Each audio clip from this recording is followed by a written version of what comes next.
Our overview presentation will be done by Dr. Rose Karimi, who is a regional director of the International Cooperative Alliance. She will be giving us overview of the changing environment for cooperatives in Africa. Dr. Karimi, maybe when you start, you can tell us a bit about yourself and your work, and then you can zero in your topic. So please welcome Dr. Rose Karimi.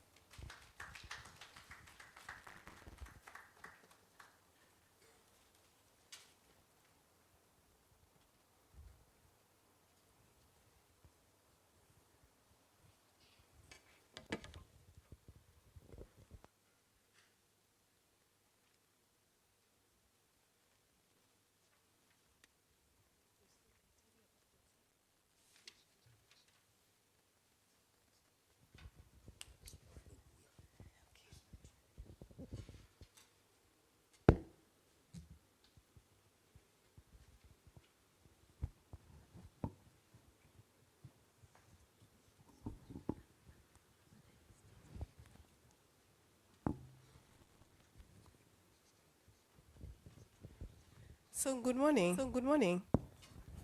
Good morning. Thank you. My name, as you've been told, is Dr. Rose Karimi, and I will start by thanking Cooperation Africa for inviting me to this forum where dialogue is taking place about the changing environment, about the history of cooperation in Africa, and I believe what we need to do about the changes. Now, to tell you more about myself,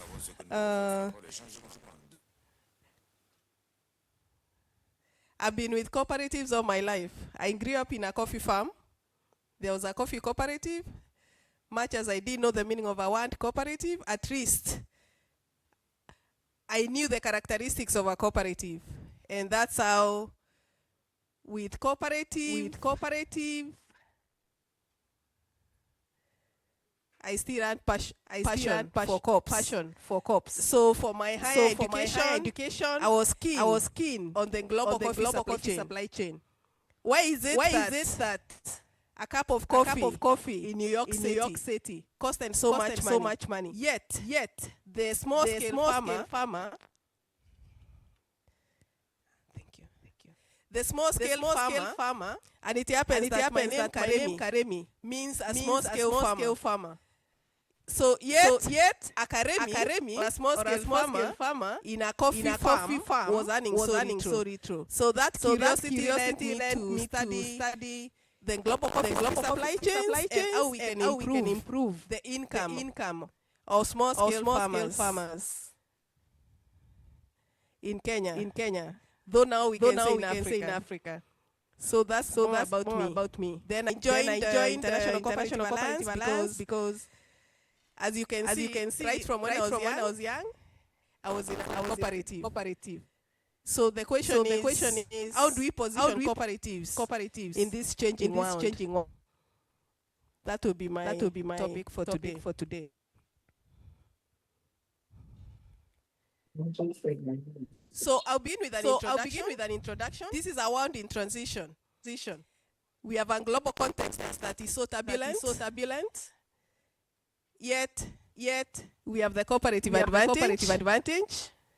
Yesterday we were told about the International Year of Cooperatives 2025, 2012 probably, and perhaps there will be many other International Year of Cooperatives. So the question is, with this momentum of the renewed recognition of cooperatives, then how do we position cooperatives to leverage on this recognition? So look at the global context. We know there is a lot of geopolitical changes, security issues, economic exclusion, especially for women and youth, and people living or marginalized people. And how can our cooperatives respond to such global challenges? Then we will look at ourselves in Africa. What are the major shifts? What are the forces reshaping our cooperative operations across the continent? But I believe these challenges are also creating new opportunities for us cooperatives, much as there are challenges. So that will be the structure. And then we'll look at the future strategic pathways. How can we respond to this? So globally, or in the global context, we have a climate crisis. Just last week, I think there was the COP30 in Belém, in Brazil. There's a lot of geopolitical instability. Every day we wake up to such news. There is economic inequality, even within a country. And of course, there's a lot of technological disruption. And these are creating unprecedented challenges. But as I say, with challenges comes opportunities. So what are our cooperative solutions? We also know that cooperative principles of democratic ownership, community focus, and sustainable development can actually position cooperatives as key actors in addressing these global challenges. So at ICA, with our global strategy, promoting and protecting, then we would focus on strengthening the cooperative practices. The cooperative principles promote the cooperative model and protect with all that we have, the cooperative identity. So I believe that's one can be a resource. Now, I talked about the momentum. International Year of Cooperatives 2025. Everyone has been talking about the Year of Cooperatives. And in the World Summit at Doha in Qatar, a declaration was made. Or now concrete actions can be implemented to advance cooperative development worldwide. So I believe that momentum of the International Year of Cooperatives and the Doha Declaration is something that cooperatives on the continent can leverage on to position themselves among these changes. Is it me changing these things? Is it me changing? Okay. Someone come and help. Sorry about that. We'll continue. So let's get to the global context. And within the global context, then why do cooperatives matter? We're talking about geopolitical security. We know cooperatives have been very resilient. So with rising geopolitical tensions, we've also seen a lot of resource conflicts and regional instability. And this creates very fragile communities among ourselves, even within the continent. Now, this then requires cooperatives, being resilient organizations, to create resilient local mechanisms. Now, cooperatives can build communities that are self-sufficient through their collective resource management. They can respond to emergencies. We also, during COVID, our cooperatives organized themselves around the continent to respond to the challenges that were presented by COVID. And also in disaster management, I believe. Where am I? Yeah, that's where we are. Now, on economic and financial inclusion, I think cooperatives with the widening global gaps and restrictive financial systems that are excluding vulnerable people and populations, I think cooperatives present a way of lessening or closing these economic inequalities. There is also financial democratization when cooperative financial institutions provide accessible banks, they provide accessible loans and financial literacy. to those underserved communities. Among our principles is economic participation. So through this, cooperative enterprises ensure there is fair distribution of the economic benefits and participation in value chains for these marginalized producers. As I told you about the global coffee supply chain, which has been very unequal. Looking at the producers and the other actors along the chain. So this is global context. Now let's come back to Africa. We have fought transformative changes or shifts that are reshaping cooperative operations across the continent. And I said whatever challenges are being created, therein lies the opportunities. There is digitalization. We've been having artificial intelligence. I know. Either last week or the beginning of this week, there has been something on artificial intelligence and cooperatives. Dialogues going on across the world. There is also integration within our continent. We know with the Africa Union, Agenda 2063, the Africa we want, there's been a lot of talk about integration within the continent.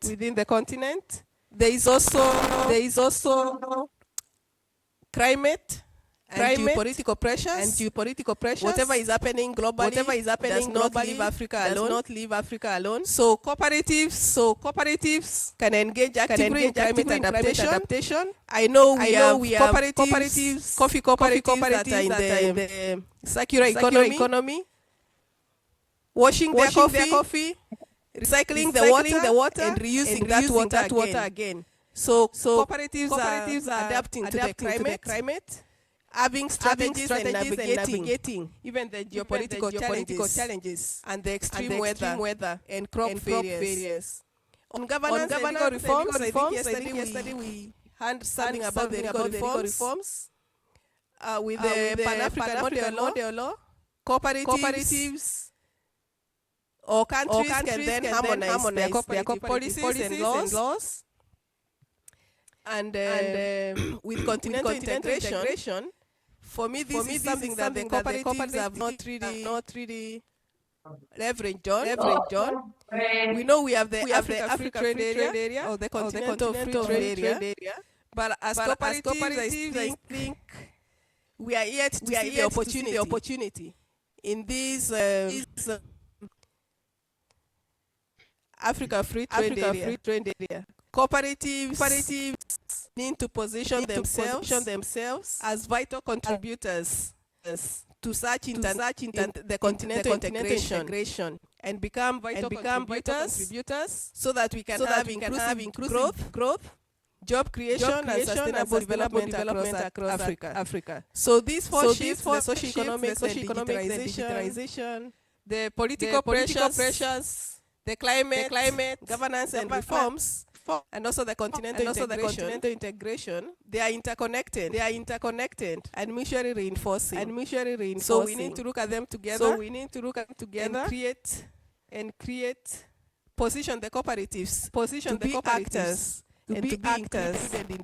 included in these areas. So let's look at the socio-economic.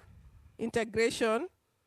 With Africa Union's Agenda 2063, cooperatives should be integrated into the continental development framework, and this is going to include or to contribute to inclusive growth and sustainable development across the continent. With the Sustainable Development Goals, already cooperatives are playing a vital role in achieving the SDGs. Yesterday we were told they actually work across the 17 development goals. And I believe with Professor Frederick Wanyama's upcoming book, you're going to see how cooperatives are actually in Africa contributing to the UN SDG goals. On inclusive growth mechanism, Cooperatives are important vehicles for inclusive economic transformation, particularly in the rural areas. I just told you I grew up in a coffee farm. It was not in the city. It was in the village. So in those rural areas, cooperatives are actually important vehicles for inclusive economic transformation. Digital transformation. For digital transformation, cooperatives can leverage on the digital technologies to enable themselves to streamline their operations, optimize resource allocation, and improve management practices. This digital transformation can also enable cooperatives access markets with digital platforms providing expanded market reach. You can have cooperatives in one corner of the continent trading with other cooperatives across the continent, connecting each other with consumers and other businesses across the country and across the continent and even globally. Why not? So cooperatives leverage on this digital transformation.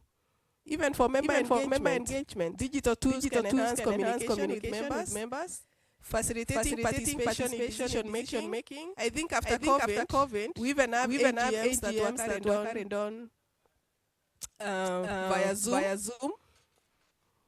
So that's member engagement is very important for cooperatives to leverage on the digital transformation that is taking place. And this can improve the overall member satisfaction. On climate adaptation, I already said that cooperatives are actively in climate adaptation and other resilience strategies. And of course, many of them are also leveraging traditional knowledge and flexible approaches to navigate these environmental changes. So we have people diversifying agriculture, farming, fishing practices so that they can adopt to the changing environmental conditions. For geopolitical pressures, much as the cooperatives are operating in a changing geopolitical landscape, which can affect their operations and strategic focus, then they need to work together. And I believe with the continental integration, these regional conflicts can be reduced, much as they impact our cooperative networks. Because of our cooperative principles, I think these conflicts can be reduced. I know there was a speaker yesterday who talked about silencing the guns, especially by engaging youth more in cooperatives. That is totally true. The strength disruptions also being affected because of the geopolitical pressures. I think with cooperatives we can find a solution to that and many other things. For water management, cooperatives also have made efforts in managing water resources. I talked to you about the cooperative in Rwanda, a coffee cooperative that has fully adopted the circular economy, wash their coffee,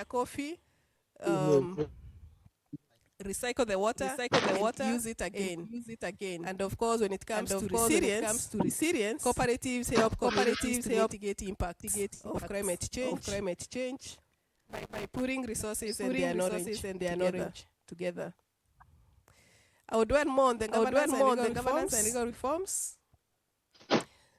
In Africa, we've already had a shift towards harmonized cooperative policies and laws to create a more supportive legal environment for cooperatives across the continent.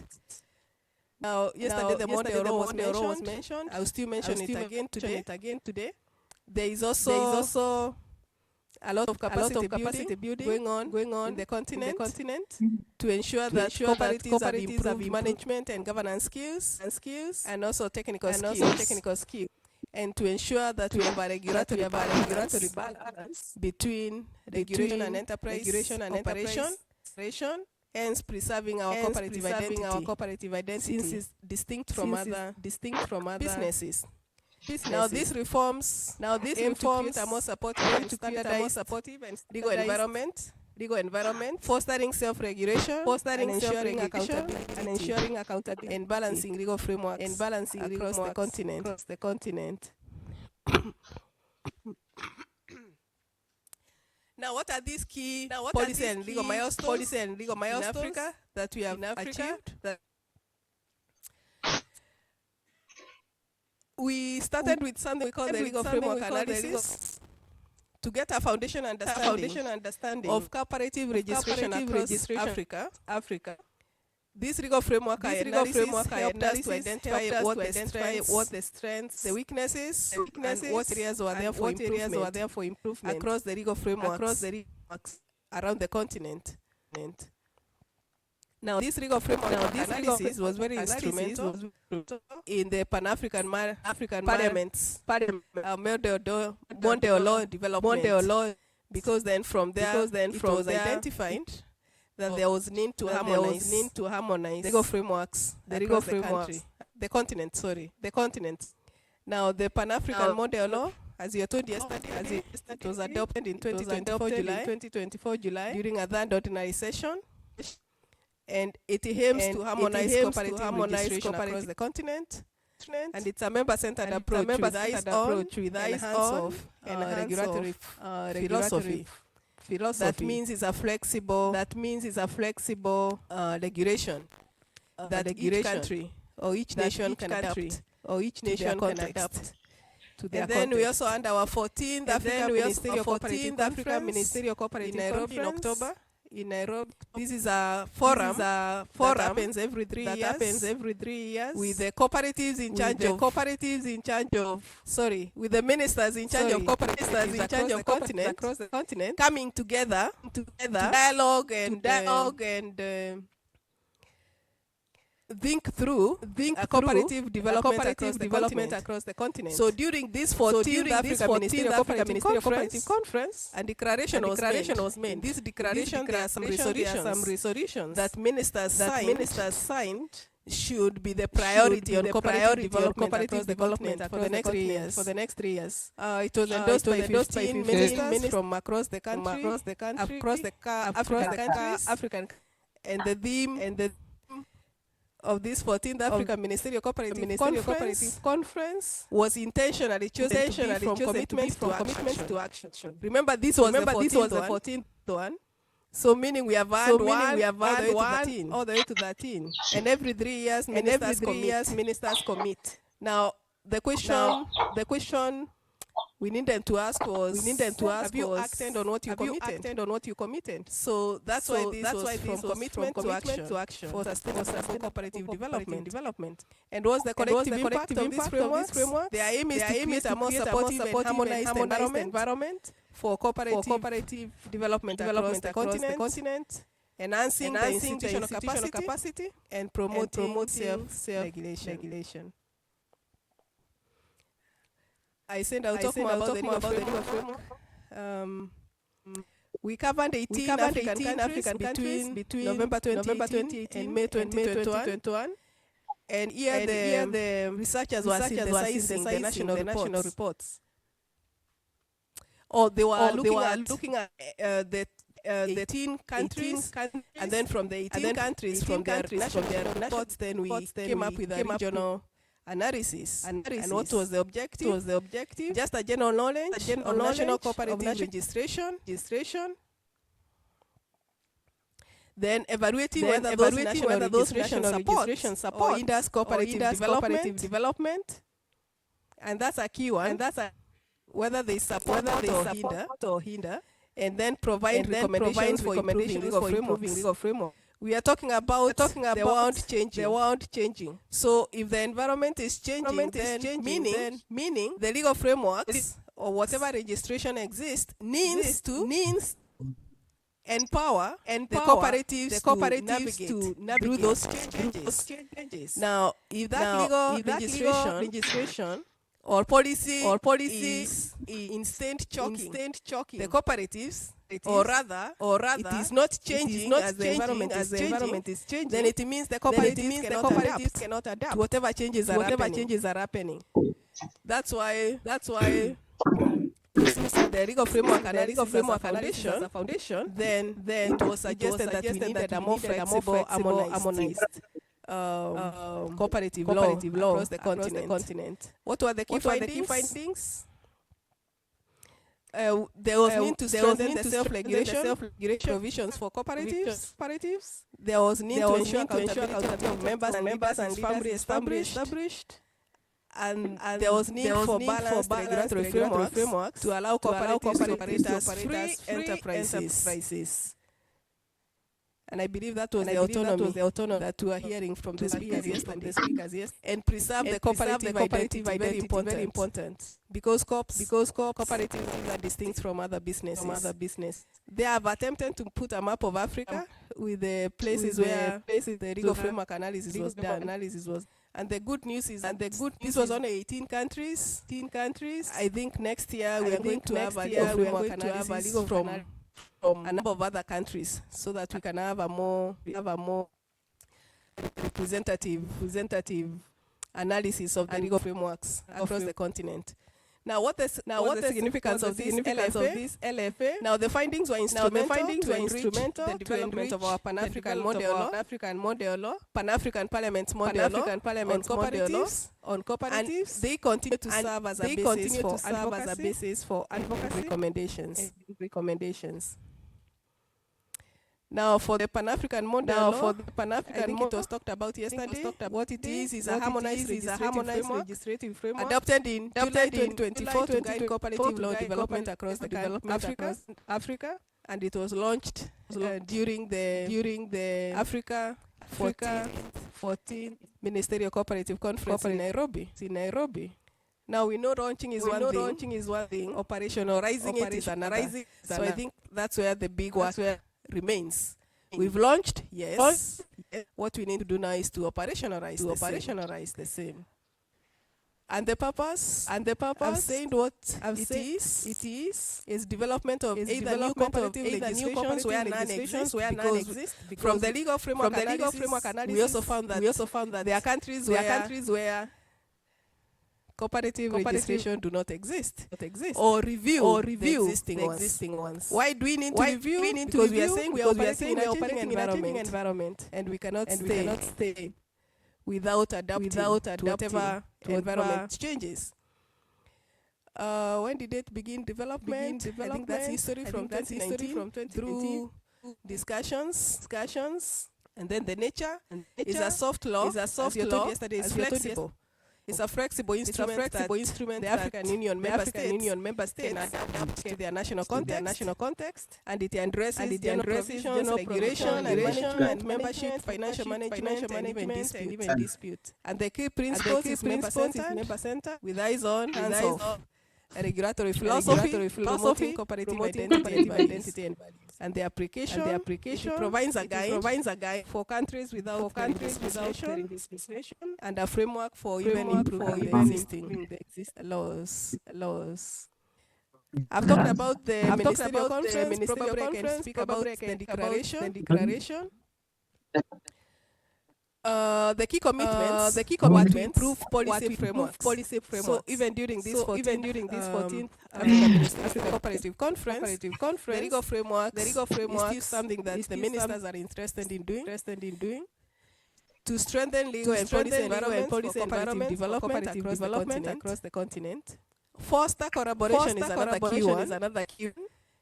Ensuring cooperation among African nations so that we can support cooperative development. So we are doing this together.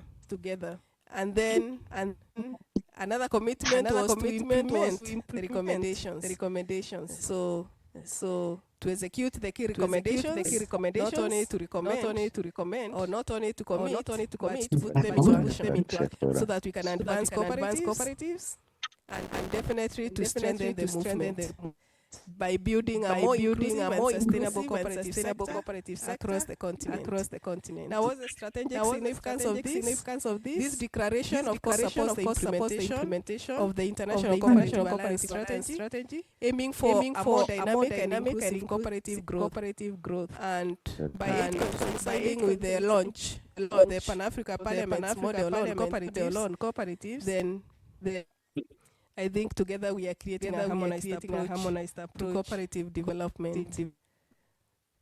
Oh. It's not going back.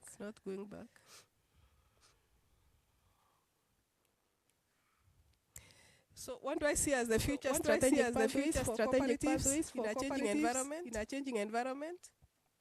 First is to leverage on these legal frameworks. We can utilize the Pan-African Parliament's model and even the legal framework analysis insights to create more supportive legal environments for cooperatives in our countries.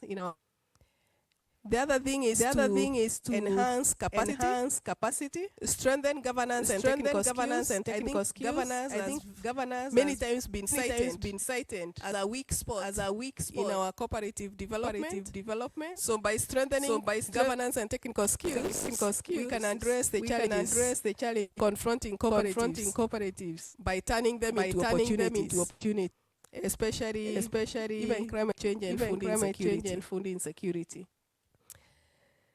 On development integration, we need to position cooperatives as key contributors to our Agenda 2063, the Africa we want. And the specific thing I keep talking about is the Africa Free Trade Area. We have principle number 6 about cooperation among cooperatives. How many cooperatives are trading among themselves across the continent? Maybe very few, or even none. Someone either yesterday or the other day told me that we eat very bad rice. Yet across the border in Tanzania, they are very good rice. Why can't cooperatives in Tanzania sell cooperatives good rice in Kenya? So that Africa Free Trade Area has been created. Cooperatives need to take and leverage upon this. And of course, focusing on their principle of cooperation among cooperatives. I believe trade is also cooperation. So we can work together. And leverage and position cooperatives on this very important framework, the Africa Free Trade Area. And have cooperative to cooperative trade taking place aggressively, not just mentioning, but acting. Then for digital transformation, there is need to embrace digital technologies to enhance operations, improve the efficiency, and expand market reach. And then a very key collaboration. Strengthen cooperation among cooperatives, build partnerships with government and other stakeholders, and even development partners. This is the only way that cooperatives can survive or become resilient in this changing environment.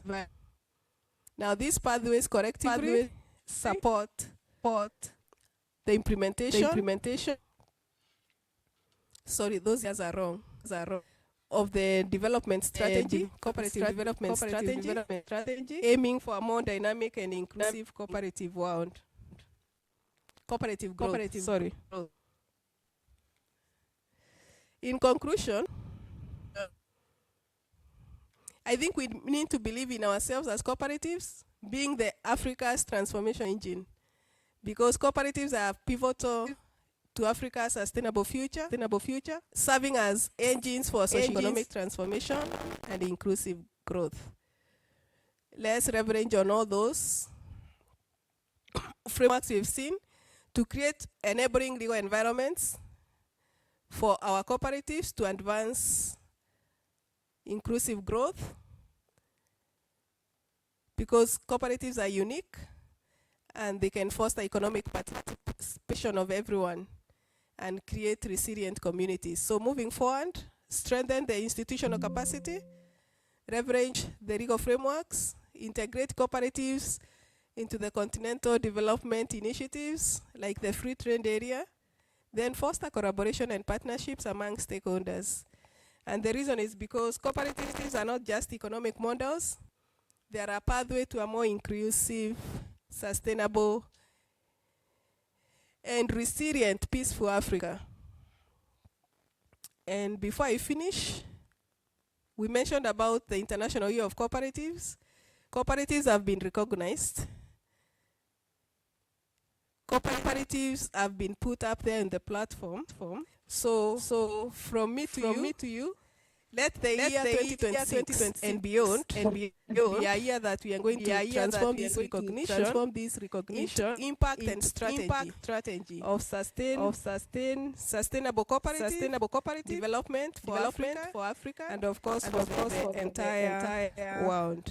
We need to embed cooperatives in our public procurement, financing, and even investment frameworks. And this is going to accelerate the growth and development of cooperatives in Africa. Thank you. Thank you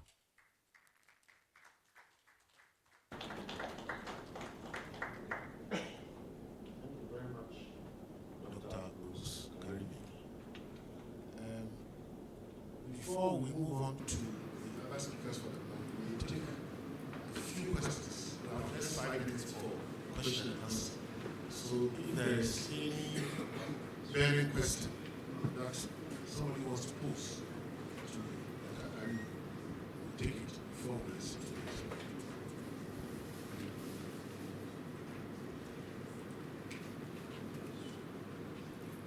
it. So the message is clearly collaboration among our cooperatives and a range of areas in which we need to pay attention is clear. Prominent among them, strengthen the governance skills of our cooperatives. Thank you very much, Dr. Rose Karimi. Yes, Matthias.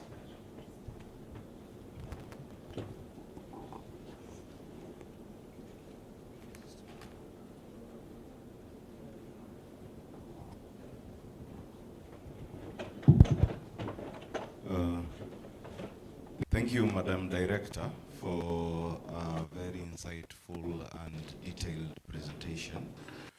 My name is Matthias from the Moshi Cooperative University.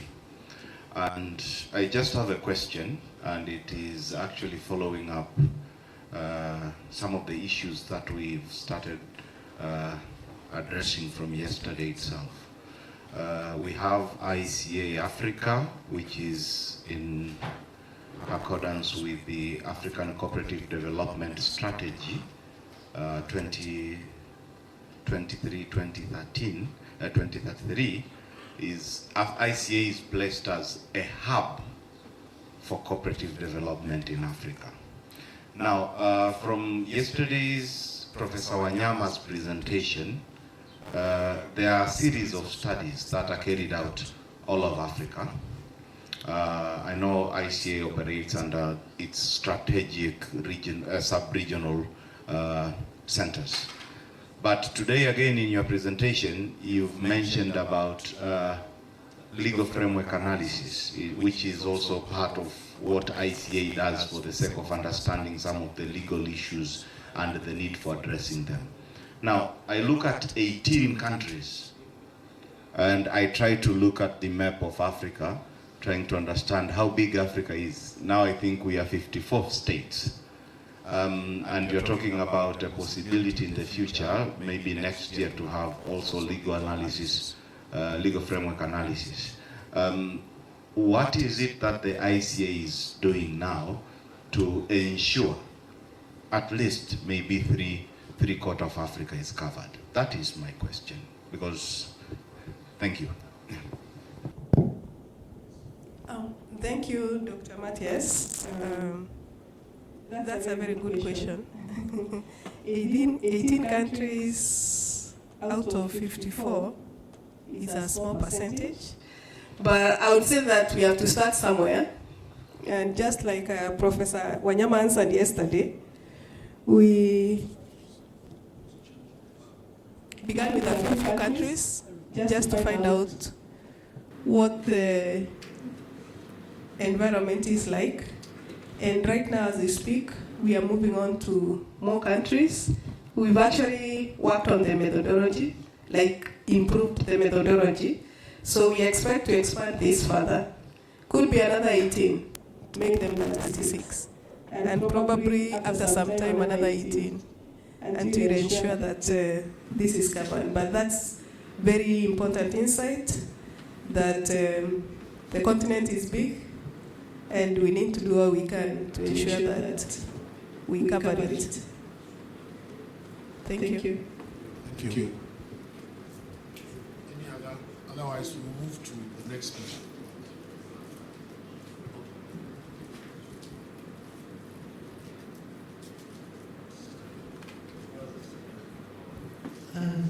Bonjour, je m'appelle Madame Kamara Tamboussila. Je viens de Mali, je suis la présidente de la coopérative des transformateurs urbains de Bamako. Je remercie Madame Karimi pour la qualité de l'exposé.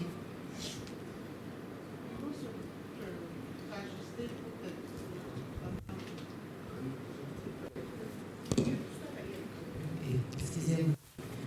J'ai dit que je m'appelle Madame Kamara Tamboussila. Je viens du Mali.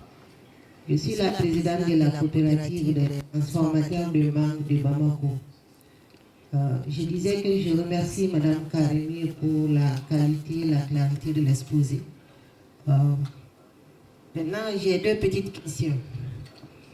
Puisque nous sommes coopératives.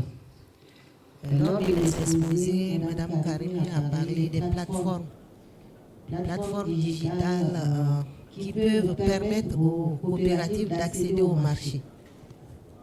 Je voudrais savoir, puisqu'elle est de la Tanzanie, est-ce qu'à ce jour, il y a une coopérative qui a pu accéder à un marché à travers les plateformes digitales?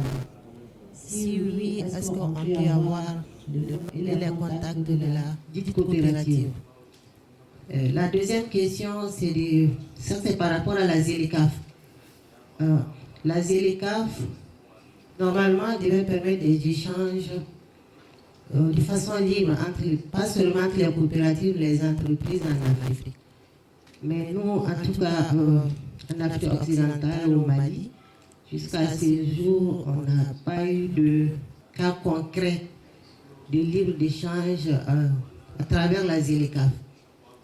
Est-ce qu'en Tanzanie ou dans d'autres pays de l'Afrique, il y a eu des cas concrets d'échange à travers la ZLECAf?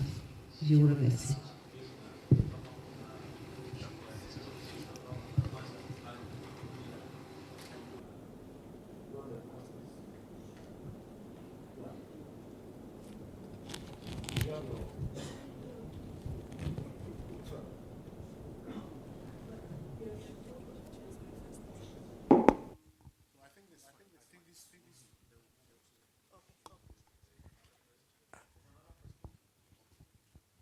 Ok, merci beaucoup, président, modérateur. Merci Madame Karini pour la présentation très informative. Donc, il n'y a pas de changement dans l'environnement en Afrique. Je voudrais juste poser une question. Nous avons compris avec toutes les lois qui ont été évoquées, tous les dispositifs, mais nous, en tant que syndicalistes, encore, nous restons dans nos freins. Qu'est-ce que nous attendons à comprendre, à avoir comme information pour pouvoir l'utiliser? Est-ce que encore les coopératives telles qu'elles sont aujourd'hui en Afrique, est-ce qu'on peut avoir un cas type ou c'est une alternative à l'économie libérale qui permet aux travailleurs d'avoir un progrès social, qui permet également d'être compétitifs sur le marché? Est-ce que nous avons un cas par rapport à ces questions-là? Voilà. Est-ce que ma question est comprise? Est-ce que nous pouvons avoir des cas types clairs où les travailleurs de ces coopératives jouissent de leurs droits à la protection sociale, au dialogue, etc., contribuent à l'élaboration de conventions en tant que travailleurs des coopératives, et que de l'autre côté, est-ce que ces coopératives contribuent positivement à la croissance économique des domaines où de leur pays?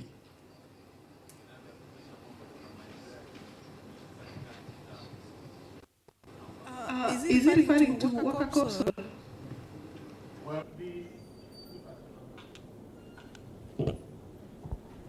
I I think the question is trying to get some information on cooperatives and how they've been functioning, the actual benefits. And I think if we look at the program, tomorrow we'll spend time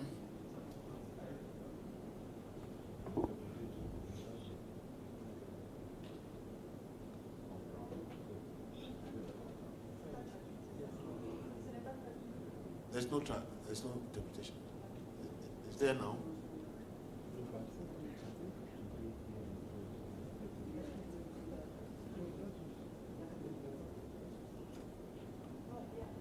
Yeah, okay. So I'm saying that tomorrow's session will be devoted to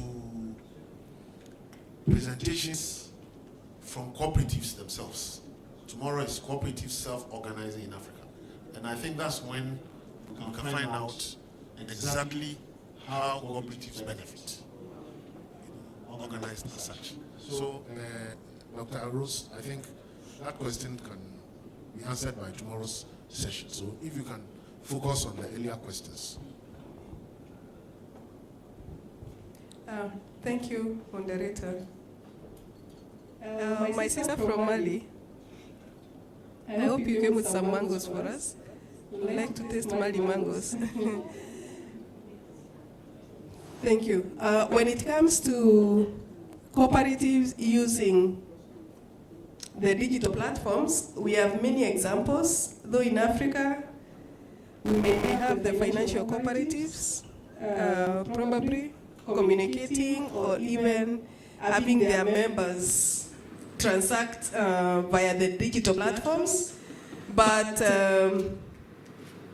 we have very great examples of consumer co-ops in other countries that a country like China, their consumer cooperative, which is very big, serves very many customers, and they order for their products online, they are delivered online, they get paid online.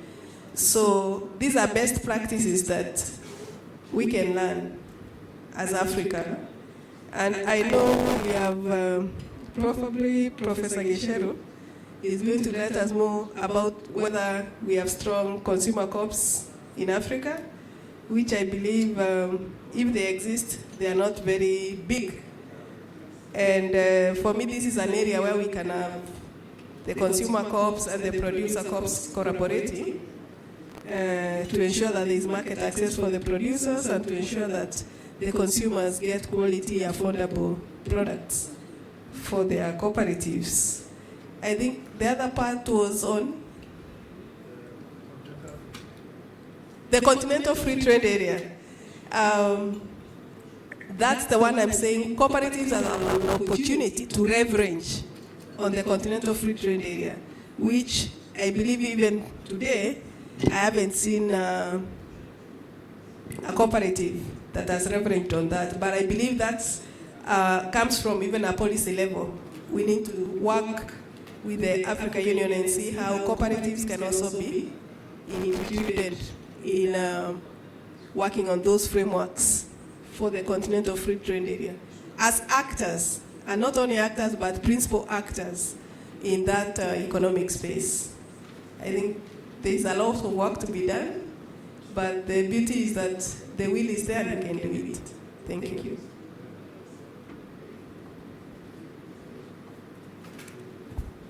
So a big hand for Dr. Rose Karimi. I think the other questions that people have may have to wait till the next Q&A session because we are pressed with time, and I would like to go on now to invite Professor Esther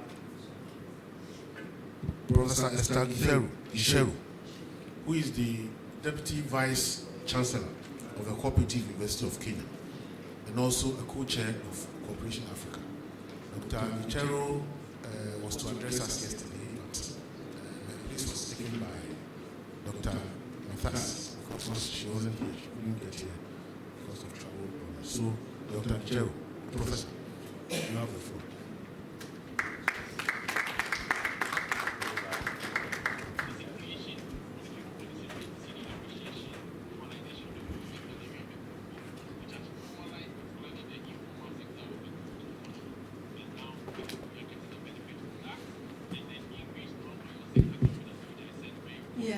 morning. Yes, like you have been told, my name is Esther Gichero from Kenya, and currently I'm the Deputy Vice Chancellor of the Cooperative University of Kenya. And I want to say, like Los, I have also grown in cooperatives, like from when I was a small girl, and even when I got employed. My appointment was in the cooperative ministry, the Ministry of Cooperative Development in Kenya. And from there, I joined the cooperative college. That is where we were training. We were training staff and also cooperative leaders at diploma and certificate levels. After that, we have now become a full-fledged university. So before that, I used to be the principal of the college, and now I'm serving as the deputy vice chancellor of the university. Yes, so I am happy also to see that cooperation Africa is taking shape. Because some years ago, I think during COVID time, is when I met Professor Adotip Papoy, and then he had invited me to go to the UK, but because of COVID, we couldn't go. So we had presentations online. The first time, that time we were not even very much used to doing things online. And then after that, we started talking. So as Cooperation Africa was being formed, I was also part of it. And I'm happy to be a founder member and to see that it is taking shape. So yesterday, like you were told, I was not able to make it. We missed a flight. So I'll be taking you back to history, which I know you had covered yesterday. But specifically on marketing cooperatives, many things may have been mentioned, but I will just touch maybe on what may not have come across. If I repeat myself, I was not there yesterday. Wait, how am I?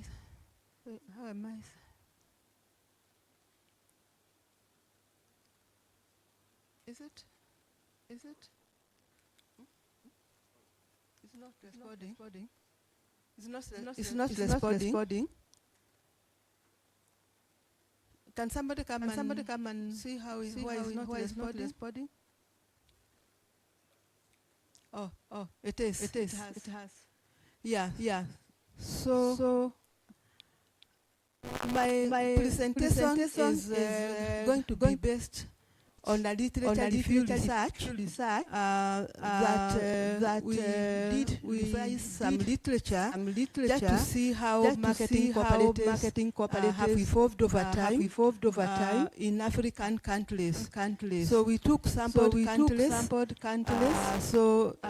Kenya may not be there, but what we shall see is what is replicable in other countries. And in the introduction, we can see that, and we are aware that agriculture is a foundation of both regional and international economy, because agriculture, like we know, has influenced livelihoods and even food systems through the ability to connect producers with consumers through value chains.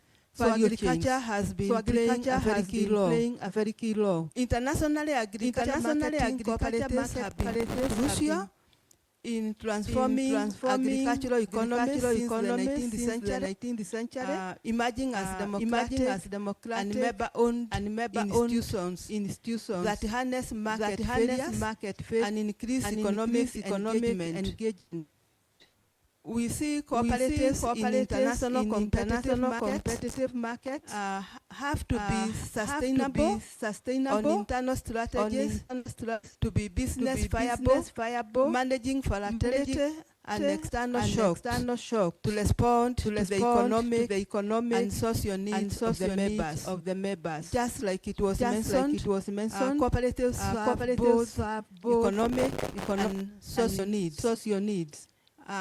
We will see in this survey, like I said, Ethiopian, Rwandan, and South African marketing cooperatives are now critical to small producers, improving market access and reducing on-farm losses in the daily and crop production.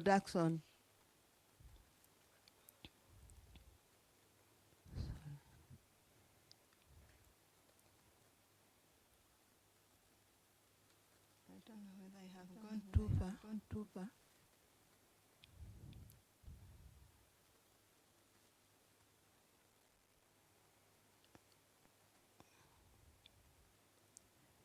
Yeah, so looking at the I'm not sure. Yeah, looking at the structure and governance of marketing cooperatives, you'll find that the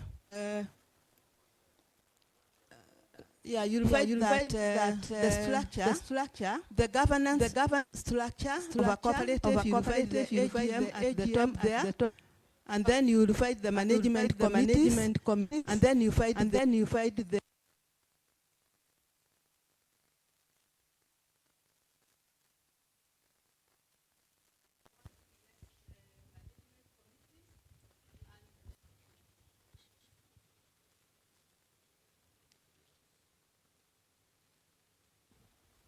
so the AGM members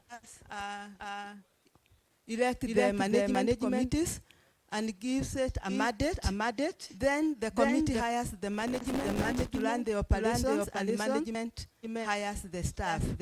So this structure ensures that the cooperative remains democratically controlled by its members, which is a core principle of cooperatives. So the cooperative is in touch with the individual members, and therefore, when decisions are made, they reflect the will.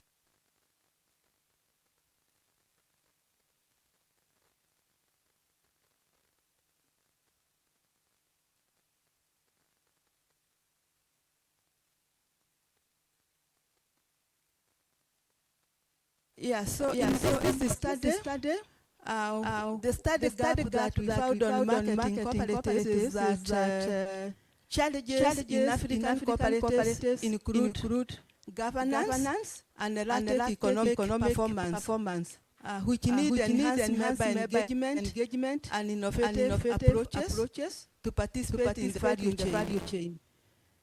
And we look at the future research which identifies their potential to reduce inequality and push agroecological transformation to place itself on the global sustainability agenda and to confront regional disparities, like we have had the importance of regional integration. So the paper explores the history and role of African marketing cooperatives and draws global conclusions to put their local contributions into perspective. And in qualitative research, it scans new literature for trends, challenges and opportunities, and gives recommendations for optimizing contribution to sustainable agri-systems.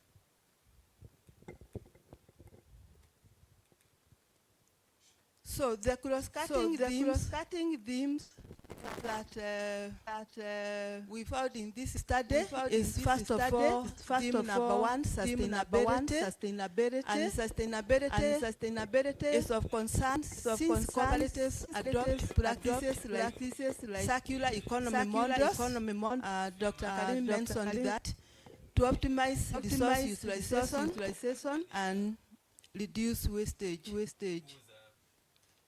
Also, cooperatives have a pivotal role to play in the transition towards sustainable food systems globally, taking participatory approaches to inclusion of eco-innovation.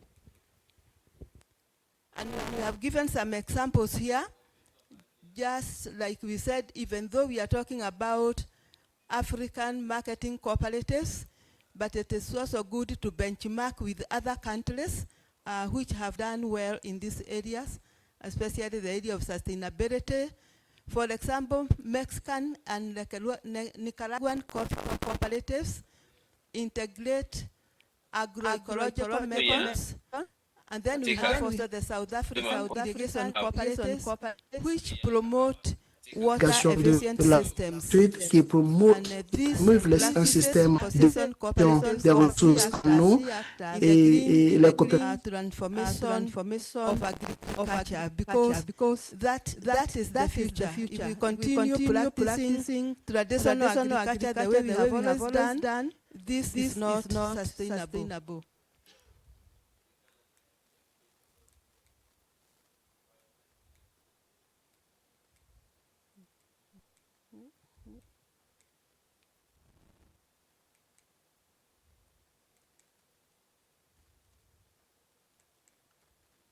Yeah, so the second cross-cutting theme is innovation.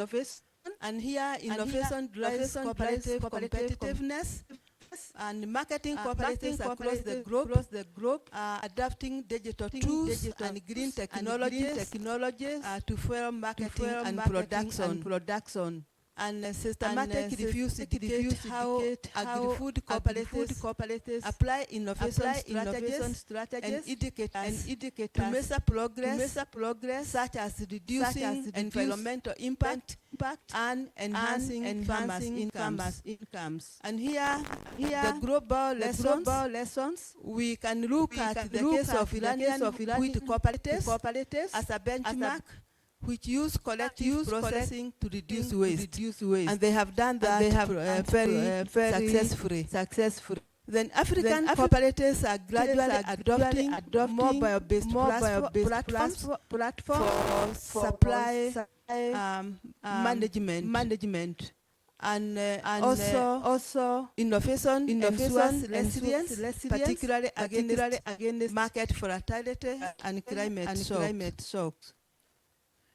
The other theme is value chain equity, and here we found from the research that marketing cooperatives reduce imbalances by facilitating equal market access for smallholders. What the individual smallholders cannot do alone, it has been made possible through cooperatives in their value chain processes, and there is equal access for all. Then facilitators like collective bargaining in the third round helps smallholders to be able to compete in the international market. A task being performed by African cooperatives in an attempt to destroy value chain loopholes. So that coming together has made even our cooperatives, our individual small-scale farmers to access international market. Yeah, because of the value that cooperative and to the formation of groups and collective bargaining. We have for example South African cooperatives enhance water equity, where individuals, for example, if they were to build their own, construct their own boreholes to access water, it would be impossible. But through cooperatives, this has been possible. Ethiopian cooperatives bridge income gaps among rural households, and the result has been a more balanced, just, and participatory agricultural economy. So the methodology that was used to come up with this literacy review was a systematic review to provide discussion on the history and impact of marketing cooperatives in Africa as producer cooperatives. So the review relies solely on 22 supplied studies, all published between the year 2020 and 2025, answer the research question as we were requested to submit in this conference. And the issue here has been how have marketing cooperatives in Africa evolved over time, what forms of governance characterize them, and what are the cross-cutting themes that guide their contribution as producer cooperatives. And we have already seen some of the cross-cutting themes. And you can see here, without this is just a method of how we arrived at 22, because we had started with a larger number, and then filters restricted publication to English peer-reviewing articles and dissertations. So the initial search needed approximately 500 records, but these were screened. The first step was for the 60 duplicate records. These were removed, and we were left with 440 studies. Then we looked at titles and abstracts, which were then screened against inclusion criteria. And from these, we excluded from consideration studies on agriculture cooperatives, non-analytical or non-empirical studies, and those that were irrelevant to the research question. And so this is how the number reduced to 80 studies, and then maybe without having to go through the whole text, we continued with the elimination until we got the 22 studies which conformed to the provided references. And analysis used the matrix coding to categorize findings historical development, structure and governance, and cross-cutting themes and patterns like variation in governance in Africa and global wide sustainability practices. So the result, they were divided into 3 areas of significance. That is historical development, governance and structure, and cross-cutting themes. And historical evolution, we've looked at internationally how the marketing cooperatives have changed from mutual aid frameworks to market-oriented institutions, adapting to economic and policy shifts. And on the continent of Africa, marketing cooperatives were shaped by colonial past, where cooperatives were established in the early days for export-led activities, but independence reforms repositioned them as tools of rural empowerment. I think we are aware of that history. It must have been mentioned yesterday.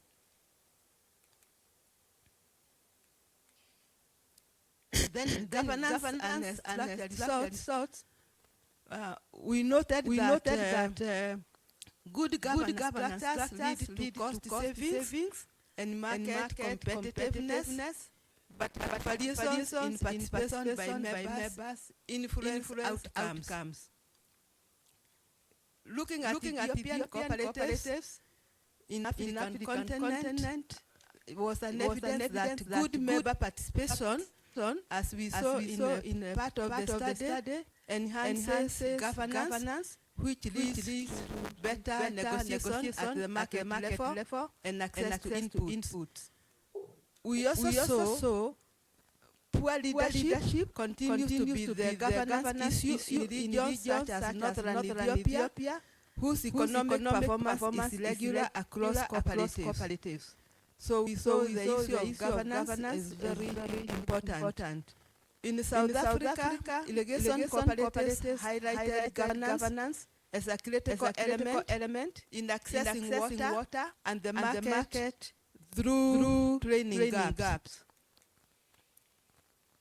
Then marketing cooperatives as the resource continue contribute to sustainability across the world.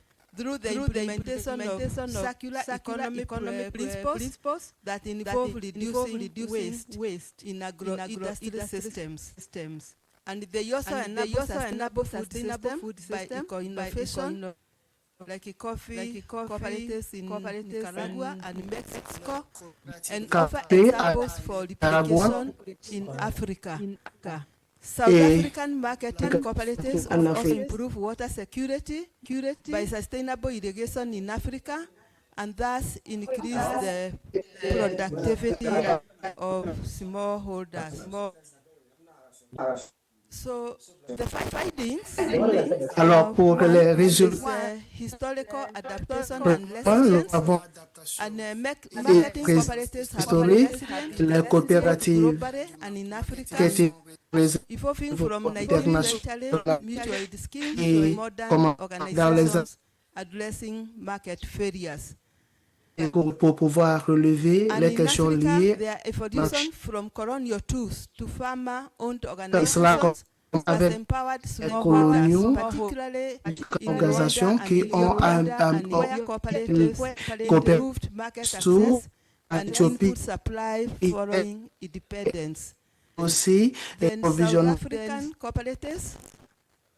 again have breached historical inequalities, fire irrigation and market connections, although uneven progress is still experienced due to limitation of resources.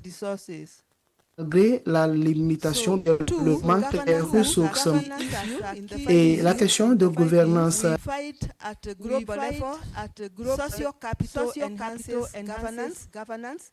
And we saw a case of Turkey as an example where they have presented a model that can be emulated by African cooperatives to generate trust and networks. Because if we don't have trust and the people are not involved in what is being done, the rate of success is very small. And in Turkey they have a model that they use that can be emulated. Then we have seen the good member commitment in Ethiopia marketing cooperatives, which enhances price negotiation and input access, while inefficient leadership in the northern part of Ethiopia generates inconsistent performance. South Africa, we have seen the issue of the irrigation cooperatives that demonstrates that institutional reforms such as training enhance market engagement and water security.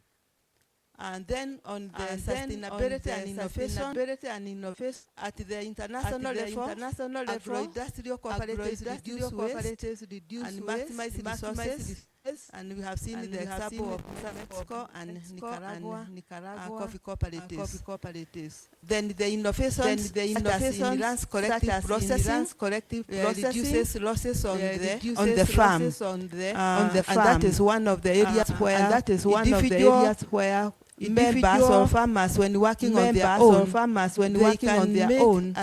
they can losses at the farm level, especially after harvest. But when they work through cooperatives, they are able to aggregate their produce together, and the storage is enhanced and improved. So in South Africa, again, we have seen the issue of irrigation schemes. We have mentioned these practices align with wildlife sustainable food systems. On equity in value chains, again here. Yeah, equity on value chains. I think here we have already mentioned through cooperatives, access to resources is much better. And despite the constraints in terms of resources, this can still be overcome by working in cooperative. So the recommendation is to strengthen governance so that marketing cooperatives in Africa put a focus on governance training leadership and member participation. And then issues of transparency and responsibility. As is done in Romanian cooperatives, can improve cooperative performance. Then government and NGOs are required to offer capacity building activities to enhance social capital, like we have mentioned in the case of Turkey. Then two is to enable digital and green innovation, and this again has been mentioned that the marketing cooperative also need digital technology for market access and data management, and this can also be replicated from areas where it is already happening. Even in Kenya, as much as we are not part of the countries that we studied, we have a rural transformation project whereby through the university we are able to connect farmers through a digital platform for supply of input, for market, and even the source of resources for infrastructure, where do we get this through the partners that we are working with.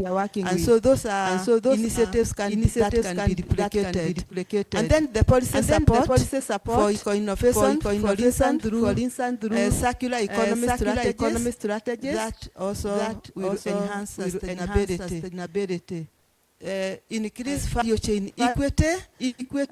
Again here, government should promote marketing cooperative credit schemes to raise smallholder profitability according to international practice. And these policies should focus on alleviating value chain gaps through collective bargaining as proposed for developing countries. Then number four is to mitigate resource constraints, and African governments and international organizations need to provide direct infrastructure funding, for example, irrigation systems in favor of marketing cooperatives.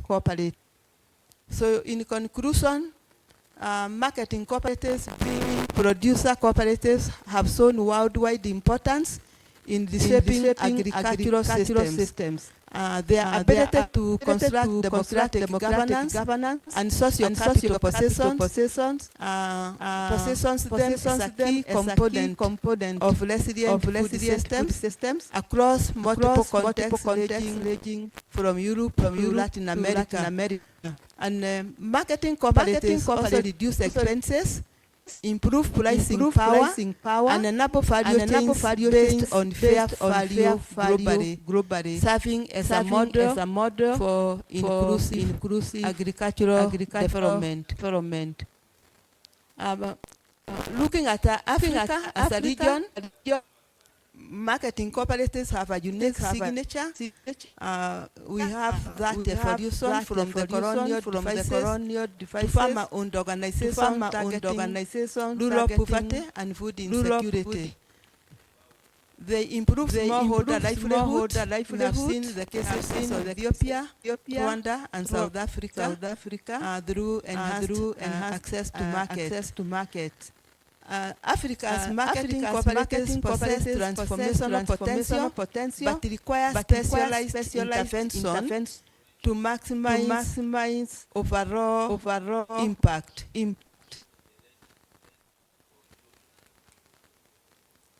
Yeah, so thank you. I think that is what I have for now. And we have seen through that history that marketing cooperatives have been resilient. And of course, they have been going up and down, especially based on other factors affecting, growth and development. Issues of structural adjustments affected them, whereby they almost came down. But now we are coming up on a trajectory to revive them again, so that they can continue serving. Thank you. Thank you very much, Professor Esther Gicheru. We will move on to our next speaker, and we'll take Q&A after all our speakers. Unfortunately, because of time, we missed one speaker because he was billed to speak much earlier, and I think he's moved on to do other things. So we'll now listen to Dr. Silas K. Mayo, who is the coordinator for cooperative development, research and innovation in the Cooperative University of Ghana, University of Kenya. You'll be talking on the changing environment for cooperative education in Africa. So if you can link us with Dr. Silas Mayo.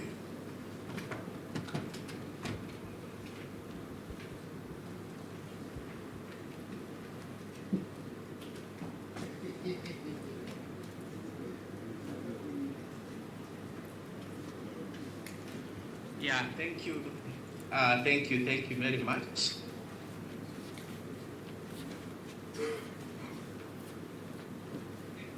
Can you hear me? Yes, we can hear you. We can hear you. Can you hear me? Yes, we can hear you. Thank you very much. My name is Silas Mayo.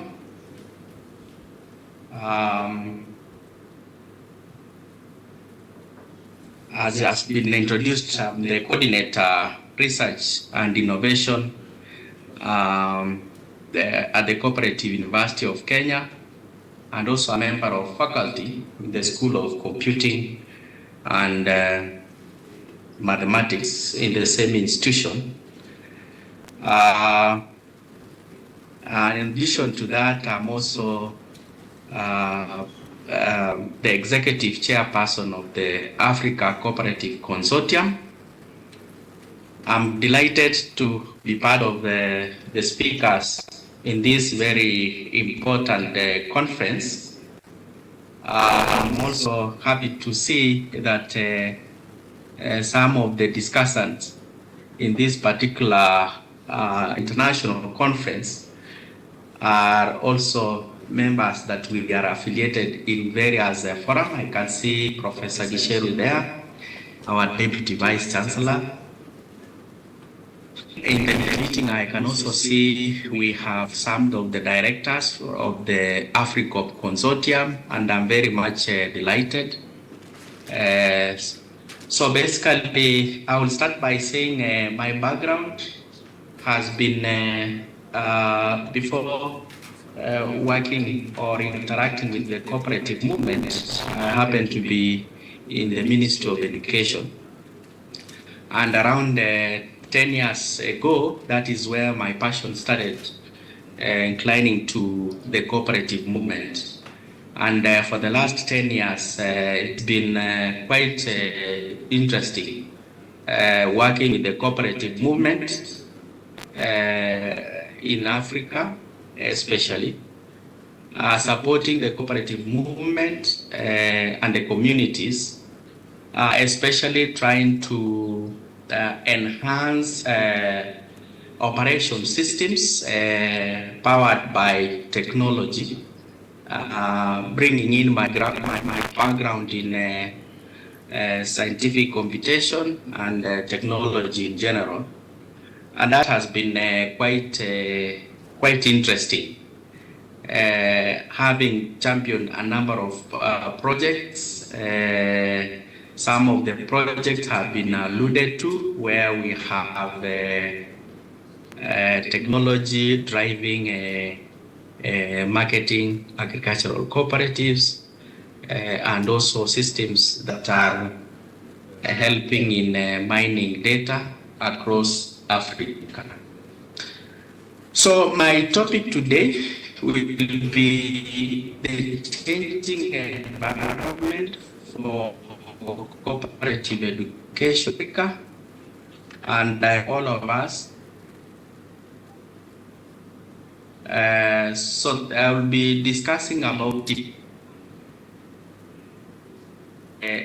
This is a very interesting environment, education plays an important role in the cooperatives. And that is what we would want to see and appreciate, even when we have this changing environment.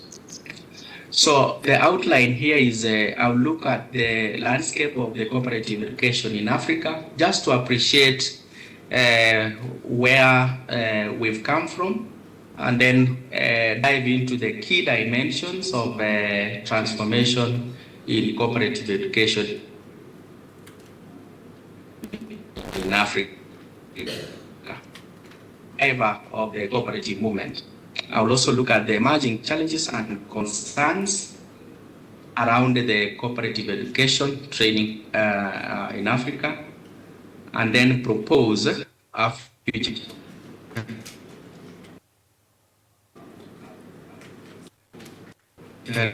realistic framework for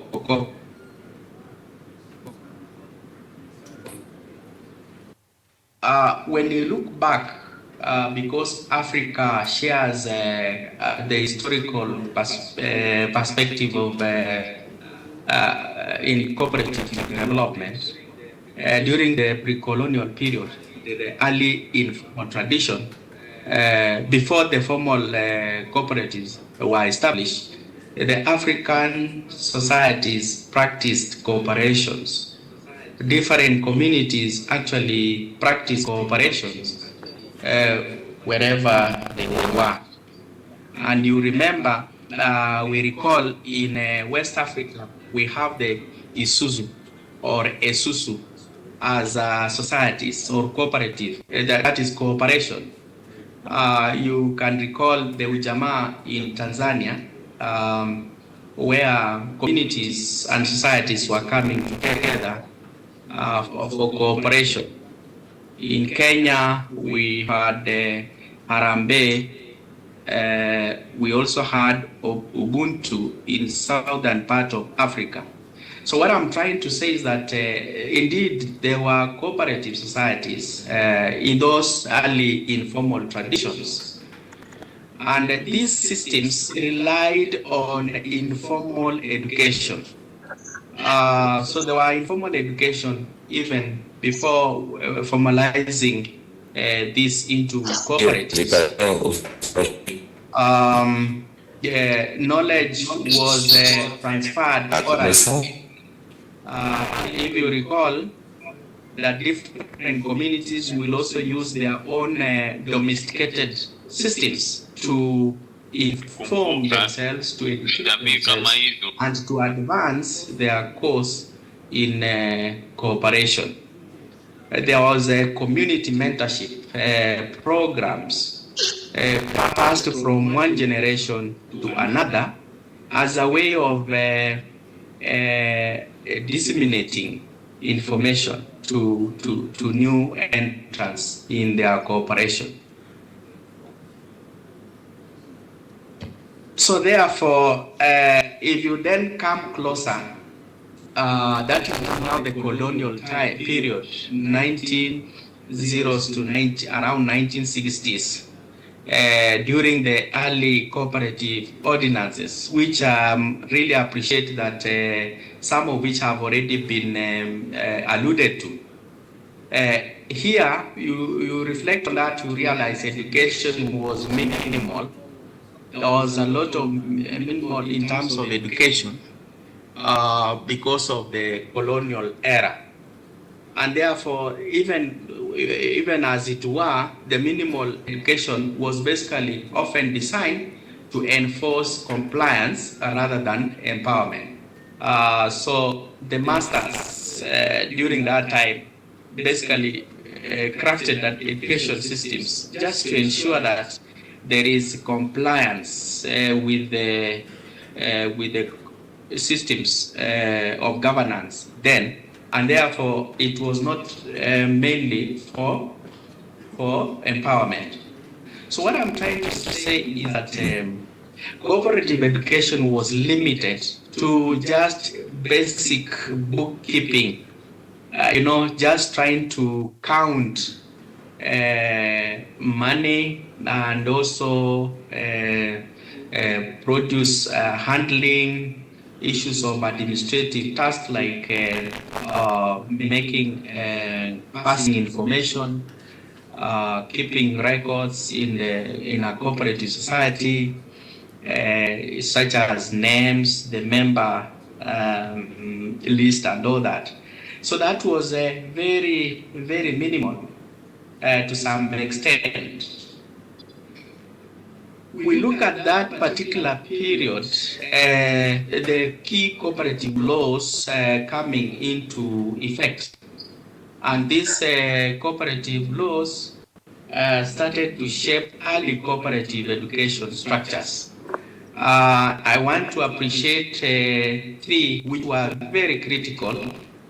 The Cooperative Societies Ordinance in 1931 during the British West Africa era.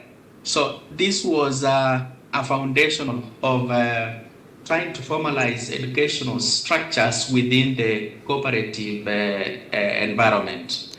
There was the Cooperative Societies Ordinance in 1932 that organized cooperative societies in Kenya, Uganda, and Tanganyika. That is East Africa, scaling the entire of this particular belt within the Africa. And this also was a very key foundational cooperative laws that shaped early cooperative education structures. There was the South African Cooperative Act in 1922, also getting a window where educational structures are aligned to support the cooperative movement. So when I get to now post-independence, it becomes quite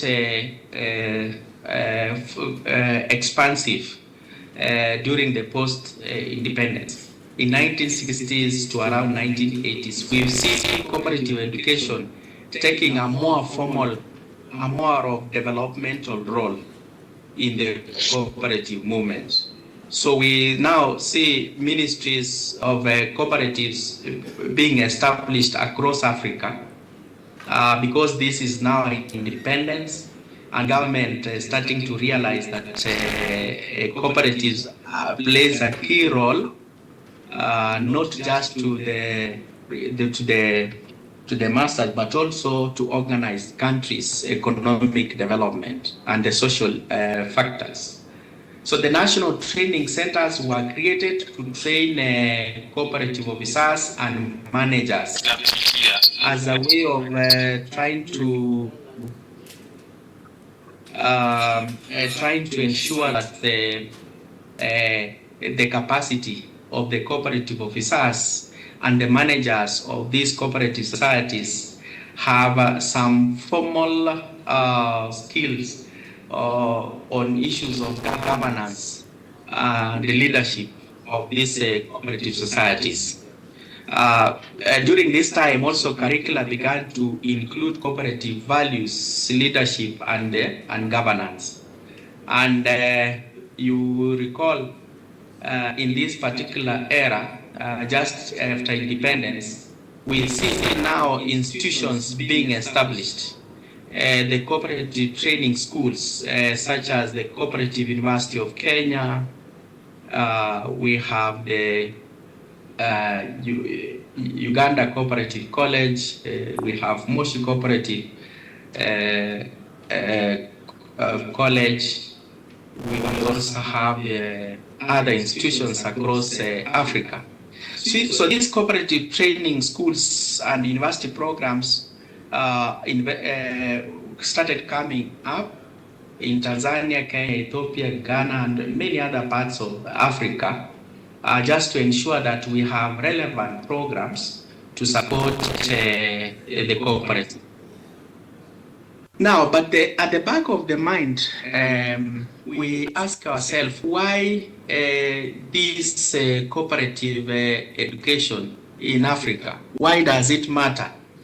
It mattered a lot because even now it matters because we have over 400,000 cooperatives and 300 million people who are engaged directly and indirectly. We also reference this to the historical and structural gaps in cooperative education, necessitating cooperative education. The structural gaps in cooperative education, this speaks to even the skills gap, the inequalities in language barriers and so forth. So low literacy levels and the digital divides are the ingredients to why cooperative education in Africa matters, even up to date. So why cooperative education? It's because that it strengthens member participation and democracy. When we have equal distribution or equal skill development and also capacity, then the member participation and democracy is enhanced. And these are the key pillars to better governance and leadership. Enhanced managerial competence and accountability is a key element in the cooperative functions. And therefore, it is important to appreciate that cooperative education in Africa enhances managerial competence and accountability.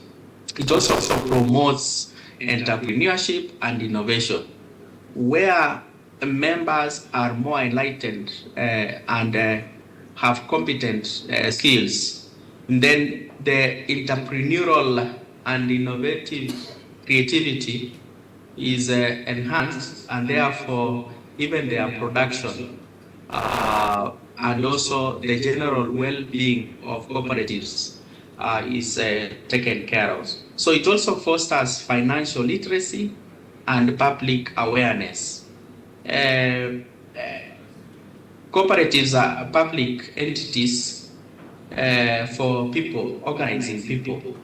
So with cooperative education, fostering financial literacy and public awareness, this then becomes a strong fabric to support the cooperative growth across the region. So allow me to appreciate some of the institutions that are given the mandate to support cooperative education and training. We have different institutions that have come up. I will explain them here. We have in Kenya, we have the Cooperative University of starting with as a college in 1952, and we have the Institute of Cooperative Development Training Center. We have the COP consultancy under the Cooperative Bank of Kenya. So all these are institutions supporting education, cooperative education and training. In Uganda, we see Uganda Cooperative College in Kigumba, the Uganda Cooperative Alliance Training Wing under the ministry are also institutions that support the cooperative education. In Tanzania, we have Moshi Cooperative University, which began its journey around 2004. The Tanzania Cooperative Development Commission Training Center. So, and all this you find in all other countries. For example, in Rwanda, we have the Rwanda Cooperative Agency Training Unit, the University of Rwanda Cooperative Studies Programs. So there are institutions, if they are not a cooperative college, then they have programs that support the cooperative education within that particular organization. In Ethiopia, the same. We have Ethiopian Cooperative Commission Training Center, the Cooperative College of Oromia, Hawassa University Cooperative Studies Programs are institutions also just to ensure that cooperative education is well aligned within their structures in that particular country. We have Ghana, the Ghana Cooperative College at Kumasi, and we have the Department of Cooperative Development having a training unit. Nigeria, we have the Federal Cooperative College, Ibadan, Kaduna, and Ojiriba, the Nigerian Cooperative College, Nugu, and the University of Ibadan, where they have programs supporting cooperative economics. So the list continues. You have in South Africa and many other parts of that. Now, why all these structures being adopted in all these countries? We appreciate that the ICA cooperative principles have a critical role and also an impact on cooperative education. The ICA adopted the 7 cooperative principles in 1937, revised in 1966, and finally updated in 1995. We see that in these 7 cooperative principles, the principle number 5, as revised in 1995, emphasizes on education, training, and innovation. And this is a very important principle, shaping and also acknowledging and formalizing cooperative education in the cooperative structures, where it ensures members, leaders, and also employees can contribute effectively. Whereas it is looking at members and leaders and employees who are very critical stakeholders in running cooperative affairs, it also informs the general public about the nature and the benefits of the cooperation. So the general public reference to this principle number 5 as a general public awareness on the nature and the benefit of the cooperation within the cooperative structures. So therefore, this 5th cooperative principle drives empowerment, drives inclusivity, and also sustainability. We say we are having education, training, and information well aligned when we are empowered, we are more inclusive, and the cooperative are sustainable. Very, very important. So what are the impact of the 5th cooperative principle in Africa in regard to the cooperative education? That is very, very important. It attempts to formalize training programs within the cooperative structures. We see the cooperative principle number 5 formalizing various training programs, starting from the governance, leadership, management, financial inclusion, operations, and even record keeping within the cooperative structures. Issues of research and knowledge transfer becomes very important. We see also the 5th cooperative principle playing a very critical role in the integration of cooperative studies in universities. I will cite, for example, in a Cooperative University of Kenya and Moshi Cooperative University, where within their programs, they have ensured that the cooperative philosophy becomes a common unit supporting all the programs within the institutions. So integration of cooperative studies in universities references the 5th cooperative principle in Africa. And that has also been adopted by all the training centers supported by the governments. We have government policies mandating training and member education. Through their policies, we see government supporting or requiring cooperatives to ensure trainings and member education forums are a key component within the structures of the cooperatives, where even when the cooperatives are coming up with their bylaws, they are required to ensure that they have domesticated the cooperative principles. We have donor-funded capacity building initiatives across Africa, and this one is as a result of aligning with the 5th cooperative principle. So what I'm trying to say is that the 5th cooperative principle has provided a clear guideline and a reference point across board, ranging from universities, capacity building initiatives, government policies, and many other structures. It also emphasizes, it introduces the youth education and public awareness as an emphasis within the cooperative movement. So we are saying together this foster democracy and resilience cooperative in shaping the world. Yeah, so those are very clear cutting points on why cooperative education and supporting the structures that are supporting cooperative education in Africa. But there are also issues that have come to reorganize all this discussion, because we are looking at not just compliance, but we are looking at a transformative, an empowerment, rather than a compliance issue to the education. So the cooperative movement in Africa is facing a transformation, and this transformation is driven by many different forces.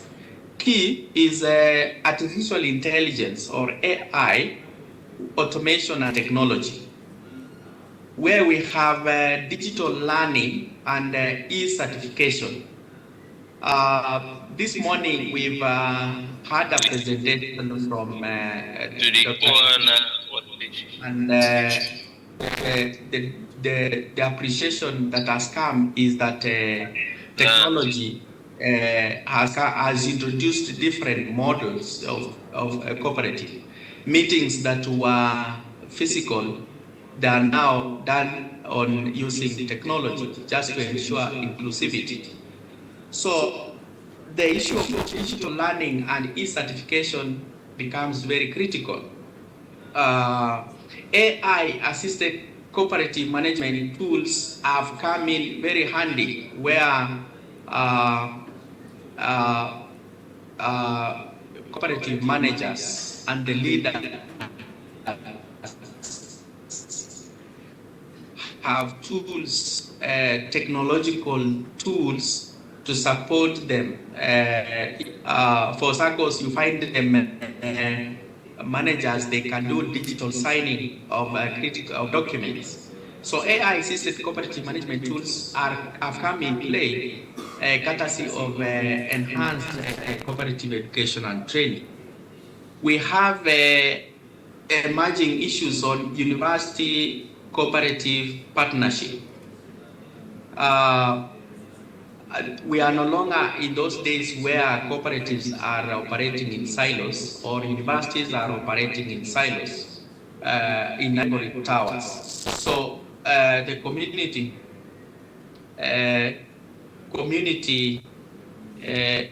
working with universities in partnership supporting cooperative.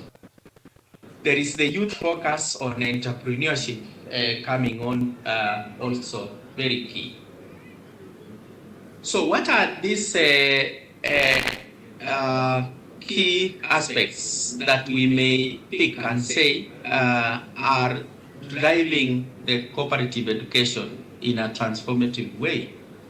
We have inclusive digital ecosystem where access for all members is key. All members would want to access similar information without a barrier of the location or the distance. Infrastructure and digital literacy is also key, supporting the cooperative education in a more transformative way. The second is e-learning and adaptive learning, where we have personalized education systems where you can take your lessons or your education anytime, anywhere, from any particular point. Virtual simulations for experiment learning have also come in play. So we are appreciating that education is much ahead, and there are tools that are driving and transforming all this seamlessly. We have institutional transformation like hybrid learning models. Rather than in person, we also have the online virtual learning platforms and so forth. So partnership with the education technology providers and academia is also shaping the cooperative education. As I come to the tail end of my presentation, I want to appreciate that there are challenges in cooperative education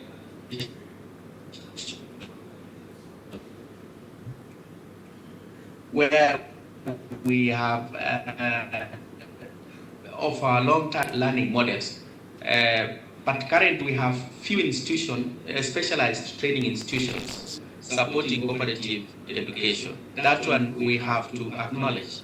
There is also skills mismatch in digital economies, literacy barriers, issues of language have also derailed the cooperative education in Africa. Weak linkages between cooperatives and academia also still bring in some challenges where you find academia and the cooperative movement, we have a very weak linkage, and that need to be corrected. Digital exclusion, the rural-urban, we still are affected. The low-income areas have also introduced the digital device, and this also hindrance to cooperative education advancement. Data bias reinforcing inequalities in communities is also another challenge, and then the limited financial resources. We have strategies. We are proposing some strategies to ensure there is cooperative education advancement. Number one is to institutionalize cooperative education, where we ensure that the institutions, right from the very high level government education systems, have institutionalized cooperative education, from the very low basic education to high learning institution. Leverage technology for multilingual e-learning just to ensure that skills and language barriers are removed. Promote youth and women inclusion becomes a very critical strategy also. We develop cooperative education funds. Funds and other resources are limited. Therefore, having a fund just to support cooperative education becomes very important. We also need to build partnership with universities and technology firms. And then we see ICA Africa education networks coming in stronger, where ICA to develop education networks just to build capacities of different countries, different players within the sector, also a strategy for that. When we look into the future, we appreciate that transformation will only happen when digital literacy and capacity building become the focal point, inclusive innovation, and lastly, strategic policy alignment and partnerships are a key driver or pillars for transformation. And how this can be done, then we need AI augmented training centers. It is the days of brick and mortar are gone, so having AI augmented training centers supporting cooperative movement is a thumb. The open digital learning ecosystem where we have digital learning platforms becomes also very critical. And then the cross-sector collaborations where we have engineers, doctors, socialists, scientists, and so on coming together just to address issues that cut across different sectors. So all these efforts, thank God, have been anchored on the discussions that are ongoing on policy and legal framework for cooperative education. The draft model law on cooperatives that has been explained this morning becomes a very, very important instrument, legal instrument. The model law, which was officiated in the 14th African Ministerial Conference in October 2025, aimed at harmonizing cooperative governance and education across African countries. So we really appreciate that cooperative governance and education across African countries is a critical component within this model law. We have other initiatives, for example, the COPSTAR initiative, which explicitly ties cooperative education to sustainable development, circular economy, and green growth. So all this is aligned to capacity building within the UN Agenda 2030. And it's really, really appreciated. So in conclusion, I say the future of cooperative education in Africa is digital. We cannot deny that. It's also inclusive and it's dynamic. It is dynamic. So therefore, AI should be viewed as a catalyst for empowerment, equity, and sustainability. Cooperatives must build tech-enabled systems that foster innovation and resilience, which is very important in shaping the cooperative movement. And then lastly, the fifth ICA cooperative principle, which is education, training, and information, remains central in shaping the cooperative education on Africa. So we need to be future ready, we need to be very inclusive, and we need to be powered by intelligence, by both human and artificial. And that is the way to go. Both human and artificial intelligence should power our education system. And under the model law on cooperative governance and education. Thank you very much.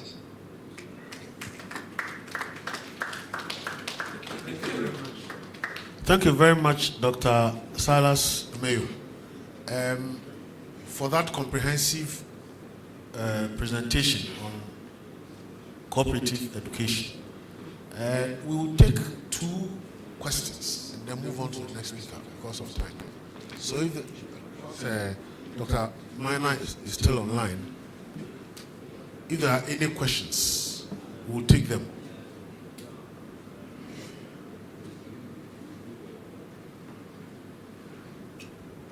All right, seeing none, thank you very much once again, Dr. Silas Mayo. Thank you very much. Hold on, there is a question, please. Yes.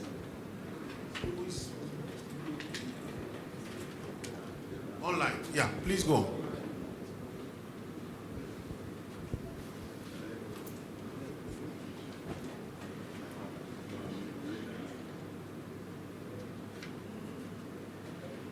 is there a question?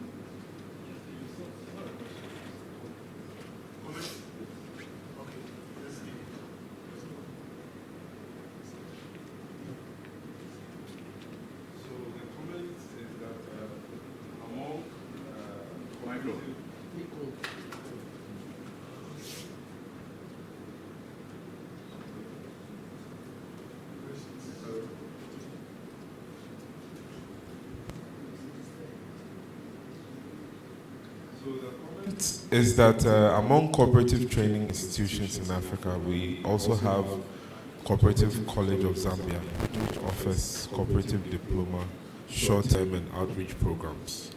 And there's another comment that says, please remember the African University for Cooperative Development, AUDC, UADC, the only cooperative training center in Francophone Africa, which is based in Cotonou, Benin.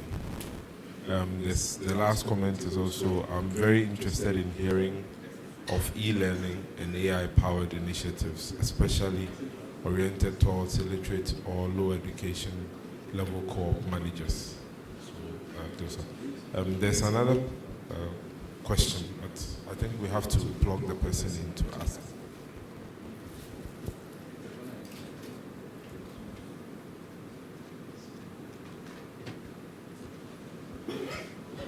Let's hear the question, and then if Dr. Mayo has a final comment, we'll allow him to.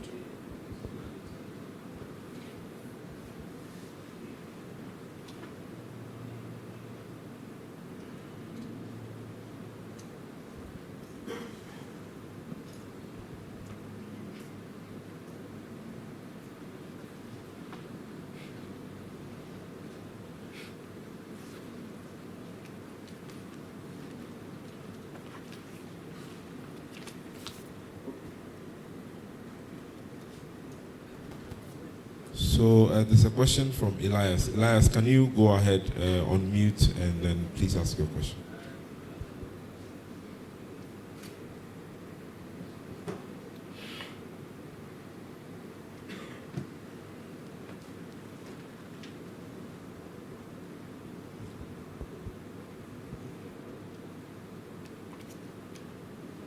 Elias, please ask your question.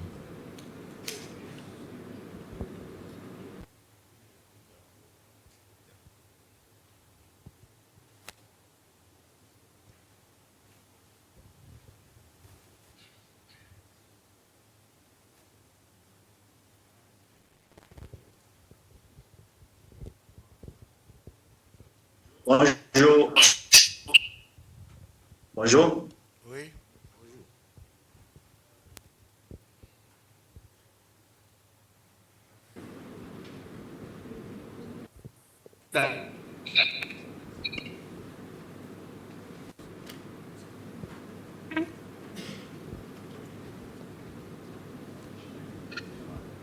Je peux aller?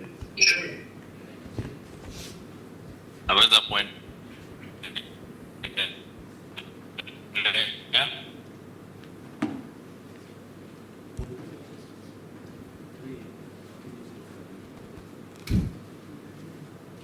Merci beaucoup. En fait, c'est plus une contribution qu'une question. Je voudrais... Au Burkina Faso, les dynamiques, en tout cas, au niveau des coopératives agricoles, est assez transformée. Aussi bien dans la construction politique agricole, quand je dis construction et surtout politique agricole, dans le domaine du dialogue social, mais également dans le cadre que jouent les coopératives, les éléments en lien avec les objectifs de développement durable. Alors, par contre, effectivement, l'exercice sous-régal devient de plus en plus contraignant, notamment sur les questions en lien avec la législation et également des questions en lien avec le règlement des États. Et donc, ceci oblige les coopératives à accentuer leurs besoins de professionnalisation pour faire face aux nouvelles exigences réglementaires, notamment au radar, par exemple, Cisco, mais également en ce qui concerne les questions fiscales. Et donc, c'est à ce niveau que naît un besoin fondamental d'accompagner les aujourd'hui à la professionnalisation. Et tout ce qui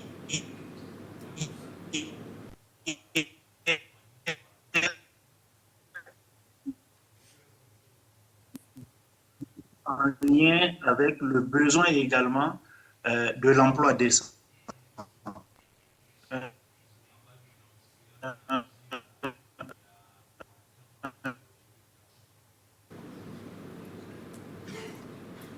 En place un centre de gestion des organisations paysannes qui accompagne les organisations paysannes à la professionnalisation. Donc, la gestion, la mise en place des outils de gestion, les questions de redevabilité, les questions d'accès aux finances et les questions d'accès aux... en décembre 2023, le POPA a initié un atelier qui devrait réfléchir sur les réponses apportées par les plateformes nationales sur la question de la gestion, l'accompagnement des coopératives. Et ce dispositif avait été identifié comme un dispositif assez intéressant. Plusieurs États avaient souhaité être accompagnés à mettre en place ce dispositif. Mais il y a également une dynamique sur la digitalisation des informations marchandes avec Afrique verte, pilotée depuis plus de 5 ans. Donc, c'est pour dire qu'il y a des réponses qu'on peut implémenter, restructurer en fonction des spécificités, mais qui ont fait la preuve de leur capacité à accompagner les coopératives dans leurs besoins de professionnalisation pour faire face aux défis. Merci beaucoup.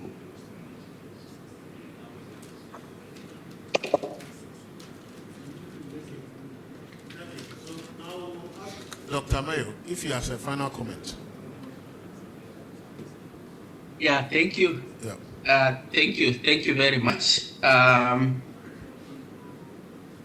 Allow me to comment about the college, the different college or institutions that we have. There are so many institutions that we have, starting from the very colonial time and those that came to rescue cooperatives after those restructuring program that went through across the Africa. I know there are institutions starting their own programs to support the cooperative education. When I share the presentation, I'll be able to share the others. I didn't acknowledge in my PowerPoint because there are quite a number, including the one in Zambia. I have that, and other institutions.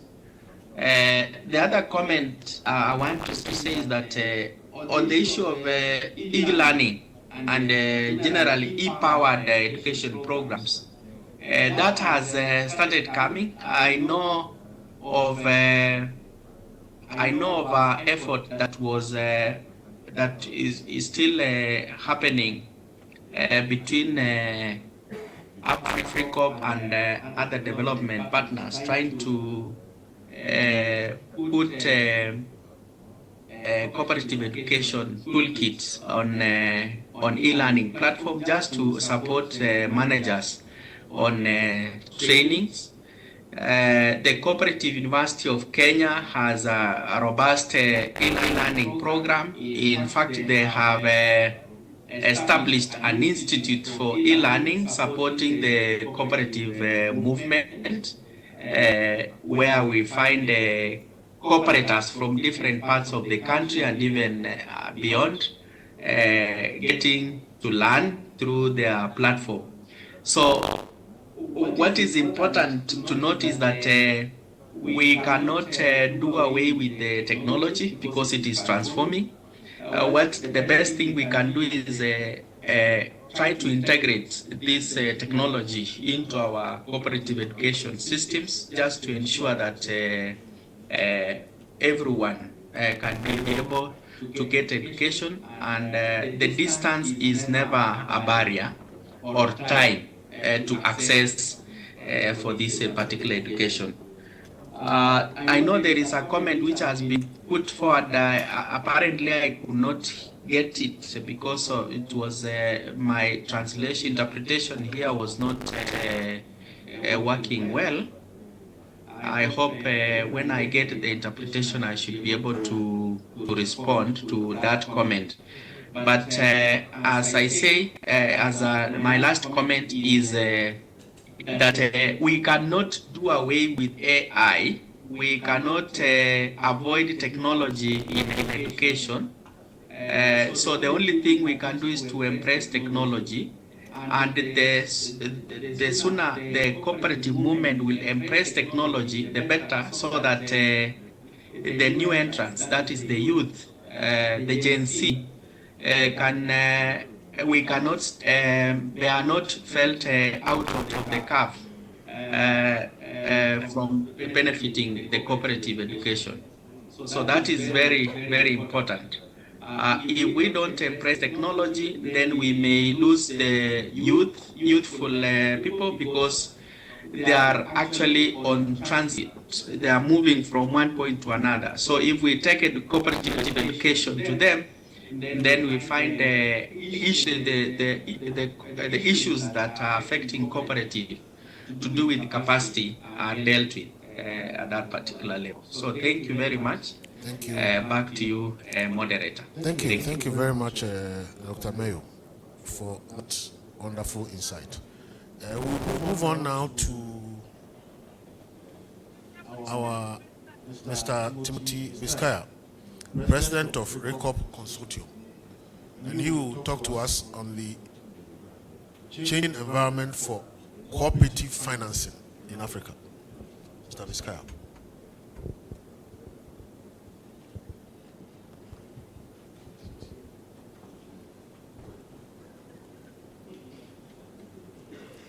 Good afternoon. My name is Timothy Biskaya. I saw earlier on in the morning, every speaker was saying that they were born in a cooperative home, they were raised in a cooperative environment. But I would like to say that I studied in a cooperative environment. Contrary, I was not born in a cooperative home, but as many Gen Zs, when you pass your exams and you apply for admission in a university, I got myself to the Cooperative University of Kenya, and I can see Professor Kisheru is here.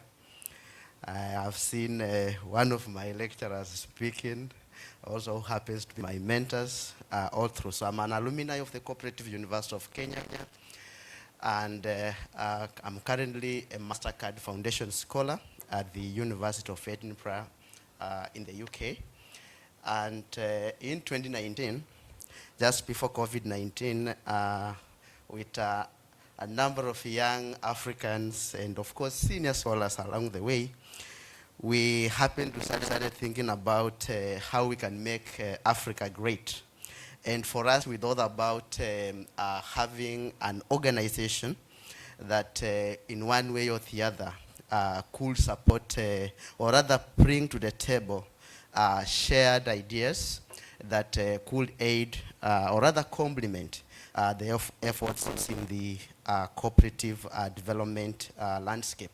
And that is how we were able to give birth to the Africa Cooperative Consortium, AfriCOP. And we have been there since late.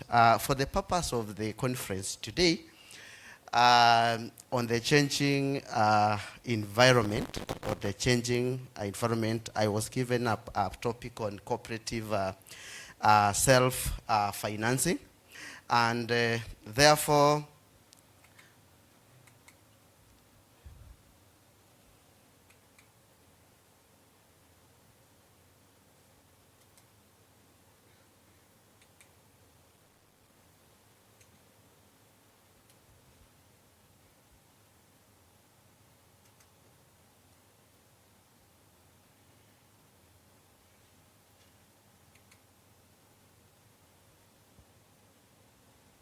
I think I also need technical support.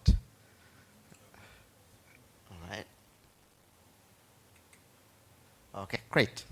So I'll be looking at comparative institutional approach to cooperative self-financing, looking at locked assets, divisible and indivisible capital reserves. Generally, I will start by looking at challenges in cooperative self-financing, then a few models that we have been able to analyze across Africa, and then we will refer to a few models from Europe, and how they are working. Then lastly, we will give our conclusive remarks on this. Generally, capital accumulation remains a challenge in many cooperative enterprises in Africa, particularly cooperatives in the agricultural sector. Cooperatives in the agricultural sector.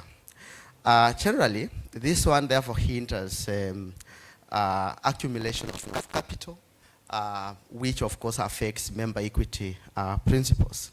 So in this study we asked ourselves, how can therefore cooperative members finance cooperative growth while maintaining democratic principles and ensuring fair distribution of surpluses or returns that cooperatives make in one way or the other. At the same time, we looked at can members recoup capital contributions? Are they able to create incentives for sustained investment and limit actually create unlimited financial participation in cooperative growth strategies. At the same time, we looked at limited tenure risks and inability to harvest capital gains, and how this may reduce member investment horizons and discourage long-term commitment to cooperative success. So the typology of reserve systems have been divided into 4 main areas wherever we are talking about reserves in a cooperative setup. Number 1 is what we call indivisible reserves. Indivisible reserves, in other words, I know Dr. Karimi and Professor Ksheru will be talking about non-withdrawable capital in a cooperative setup. Generally, these are assets which cannot be distributed, but they are accumulated by a cooperative generally to finance long-term growth and of course long-term projects. Generally, this kind of reserve ensures stability, enhances resilience, and also ensures creditor protection. Therefore, reduces member liquidity and at the same time, financial incentives. On the other hand, we have what we call divisible reserves. These are what we are saying, they are accumulated, but then they are distributed to members either upon exit or during their tenure. For instance, we talk about bonuses in an agricultural cooperative setup. In a financial cooperative setup, we could be talking about dividends by the end of the year. So generally, this one enhances member financial participation in investment incentives, and at the same time attracts capital. But they require a strong governance framework for this kind of capital to be mobilized. Because when you look at the earlier speakers alluded to issues of poor governance and mismanagement of resources as one of our key challenge. Number 3 is layered reserves, and this is simply a 5-tier system with varying constraint levels from highly protected inner layers to flexible outer layers, and integrates survival protection, strategic investment capacity, and member involvement mechanisms. And lastly is what we call the hybrid system, which could combine all the 3 to build a strong internal capital base, which of course balances the stability of a cooperative in one way or the other.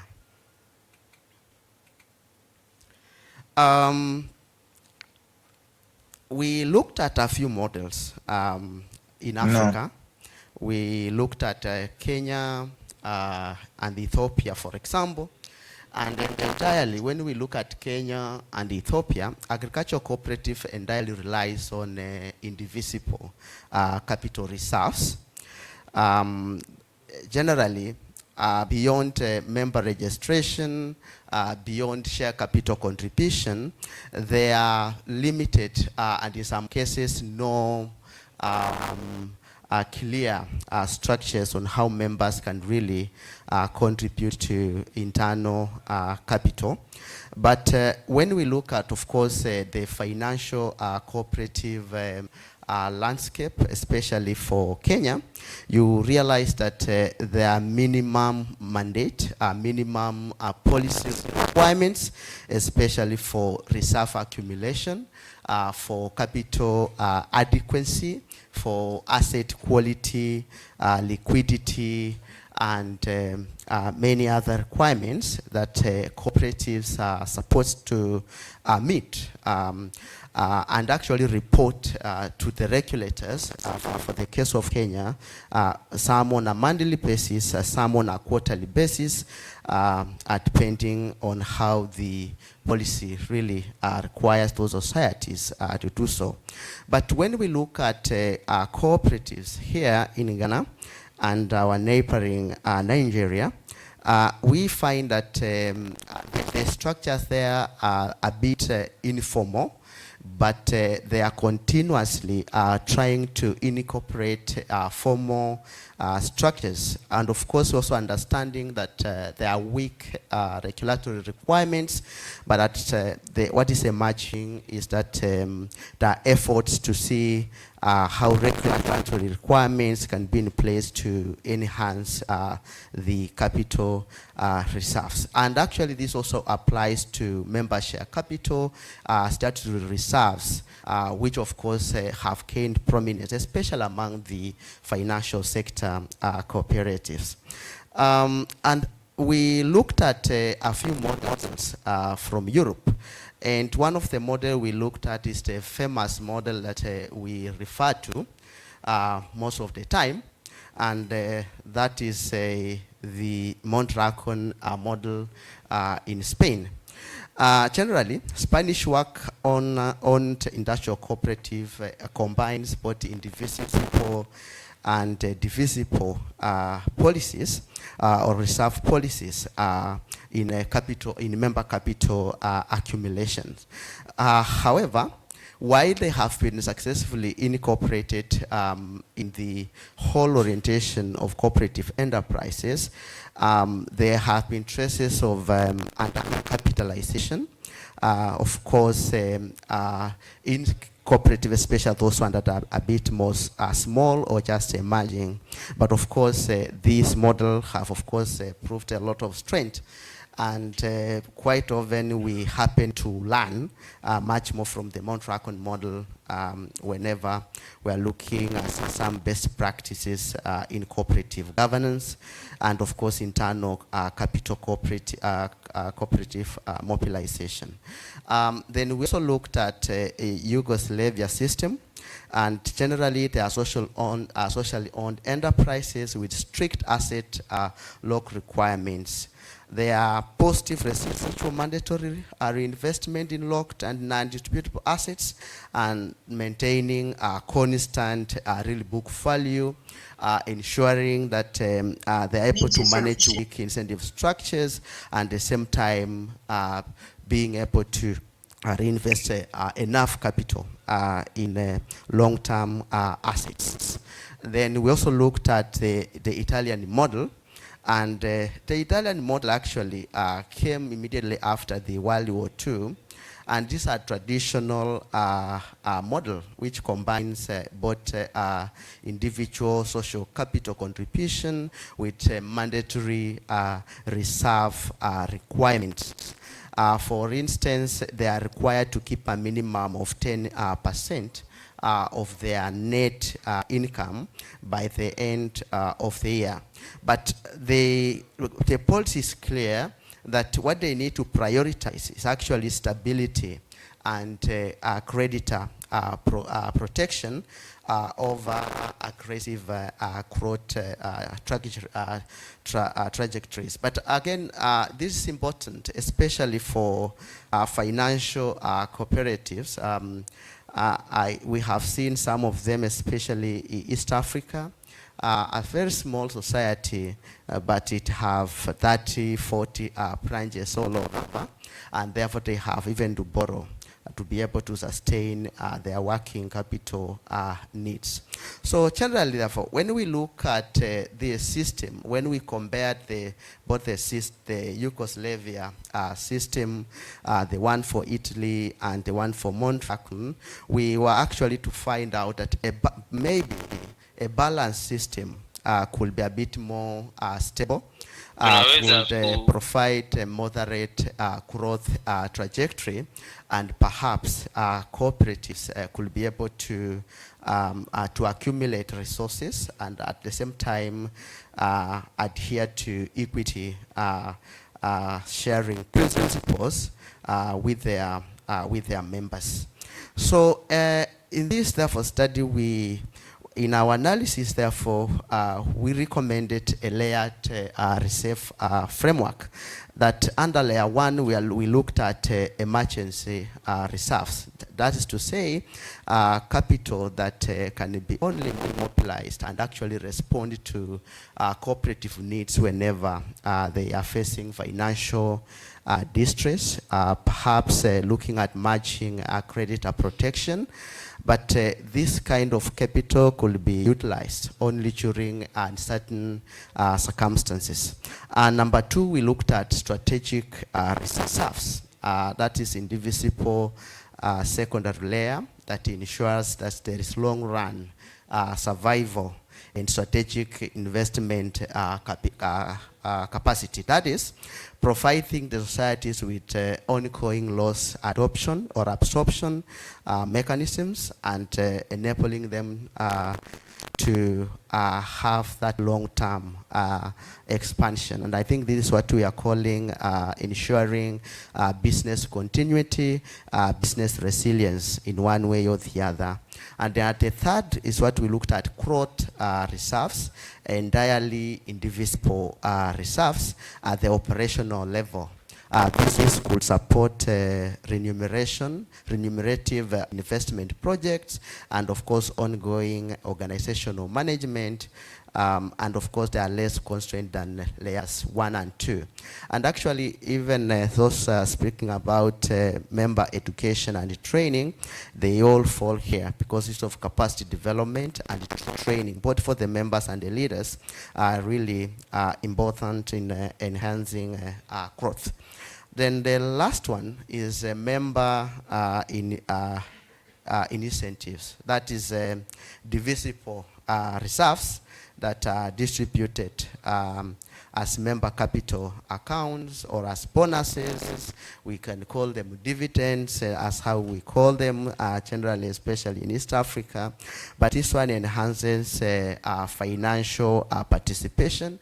And remember, the principle number 3 is very important, economic member participation, and therefore member incentives actually motivate them to participate economically in the cooperative activities, not just especially in agriculture cooperative by supplying their produce, but even engaging or rather patronaging the cooperative products and services, if any.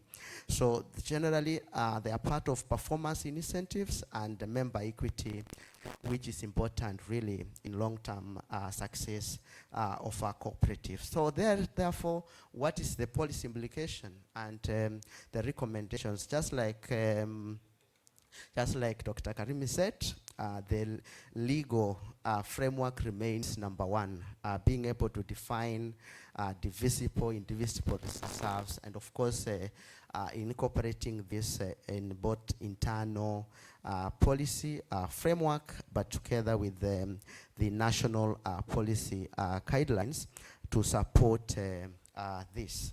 And at the institutional level, of course, continuous capacity development remains important, and for the development sector level, technical support, technical assistance really remains important. And therefore, just like what we've seen, the success, especially for the European model, a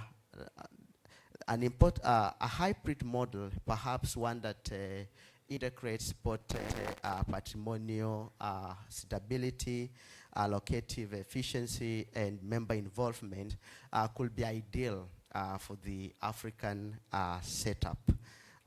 Thank you so much, and I welcome 1 or 2 questions.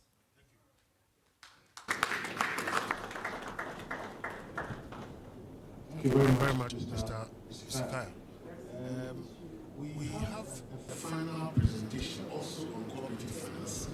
So take that, and then we'll do a quick question and answer. So if Professor Machine is available online, we'll take his presentation now. Professor Gervas Machine is the chairperson of the Cooperative Bank of Tanzania. And he will also talk to us on the changing environment for cooperative finance.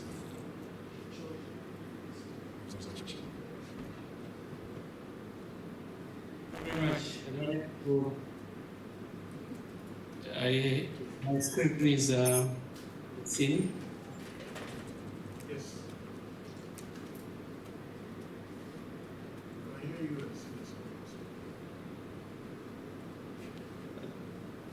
We can hear you, and we can see the screen also. Okay, thank you very much. As you said, I'm Gervas Machine. I work with Multi-Cooperative University, and I have served the director for the Institute of Continuing Cooperative Education at the university. But in the cooperative movement, I have been chairing the Savings and Credit League of Tanzania, Tanzania Circles, Kilimanjaro Cooperative Bank, and the Coop Bank of Tanzania. So I will be sharing a presentation with regard to member-owned advantage, cooperative institutions as engine of the resilient and inclusive prosperity in Africa. I thank you for giving me this opportunity to share. I will be covering a few things.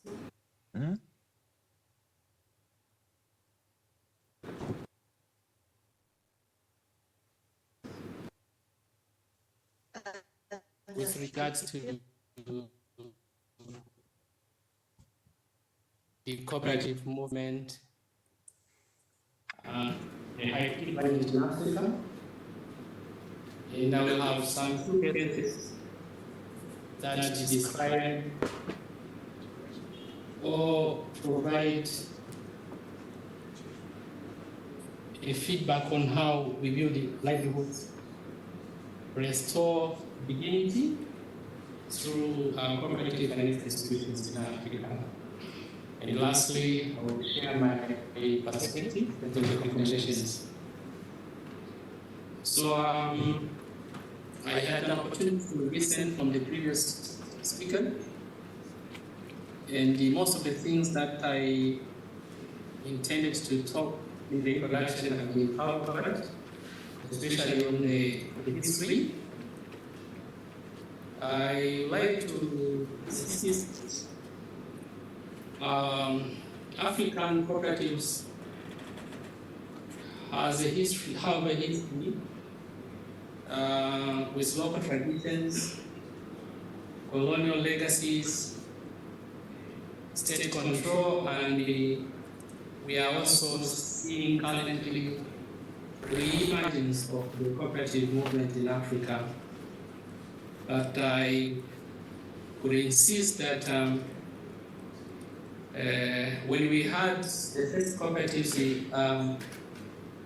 we are rooted first in indigenous systems, and when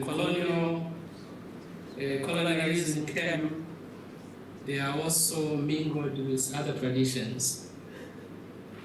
And recently, we have been experiencing a combination of different perspectives, but guided by the cooperative principles, which is correct. But in most of the countries that we have in Africa, the cooperatives seem to be like government institutions because of the control made by the states, which is unfortunately with me, and I think to all of us here as cooperators, that is not the focus. The focus is these are member-owned and they are governed by the cooperative principles, and that is what we expect in the cooperatives.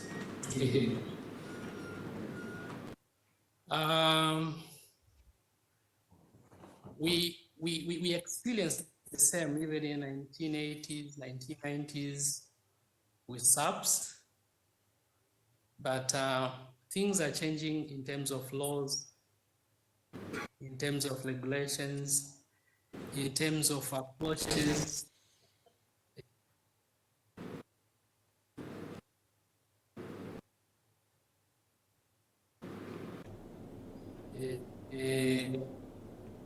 But they differ from country to country, global, IC Africa, and the cooperative movement allow the African countries play a great role in making sure that we are on track, relating to the international initiative that I have created. We have heard from other presentations with regard to the cooperative law, model law in Africa.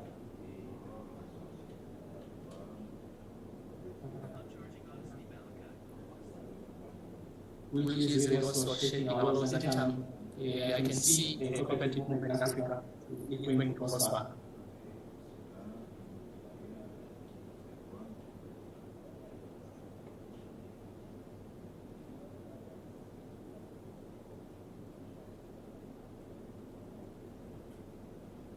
but marketing cooperatives, which were initially focused, especially in the colonial time.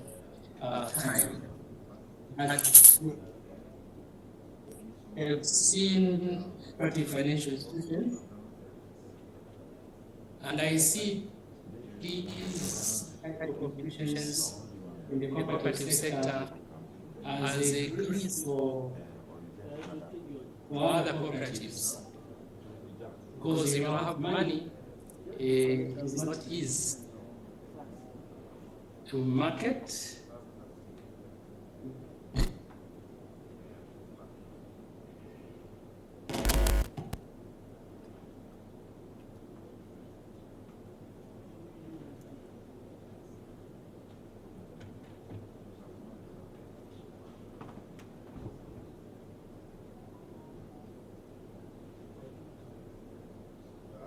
Difficulty hearing you now. Now we can't hear you, Professor.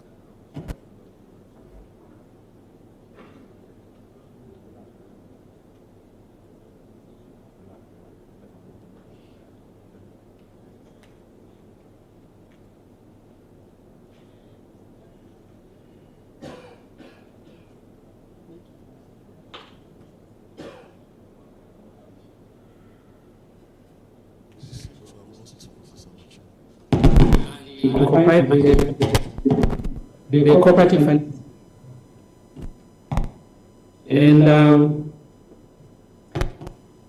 the commercial banks, they are sophisticated, profit-oriented, risk-averse, and largely inaccessible to the informal sector. This is an area which I'm interested. We need an institution, we need institutions, the financial institutions that are looking for the informal sector population. We need institutions that prioritize community needs. And it is the cooperative financial institutions which are member-owned and governed may drive this motive of accessing financial support to their businesses. Why I'm saying so? Because the CFIs prioritize members of profit. They create deep economic and psychological impact building livelihoods beginning in tenfold. And I was reading about Amartya Sen's capability approach, whom he sees CFIs is one of a solution for our real freedom and an agents for us to be independent. But the question is, where does African financial cooperative sector stand today? And what forces are shaping the CFI's future? First, as others said, as what is happening to the cash market cooperatives is also what is happening to the financial cooperatives.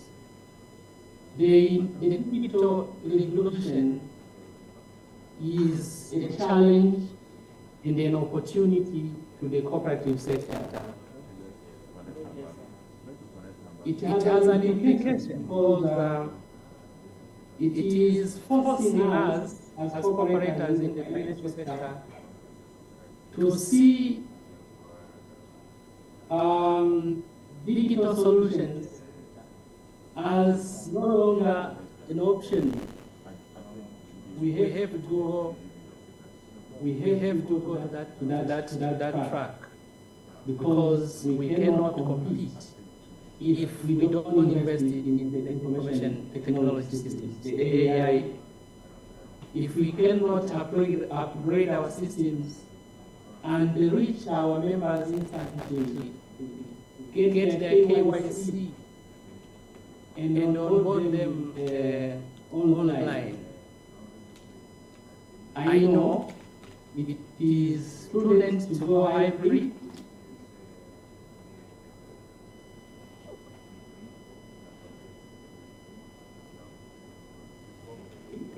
Plus, but the world now is forcing us to think differently in terms of how our cooperative members in financial institutions, especially the savings and credit cooperative societies, that our members now are interested to see to put their savings to get their loans instantly.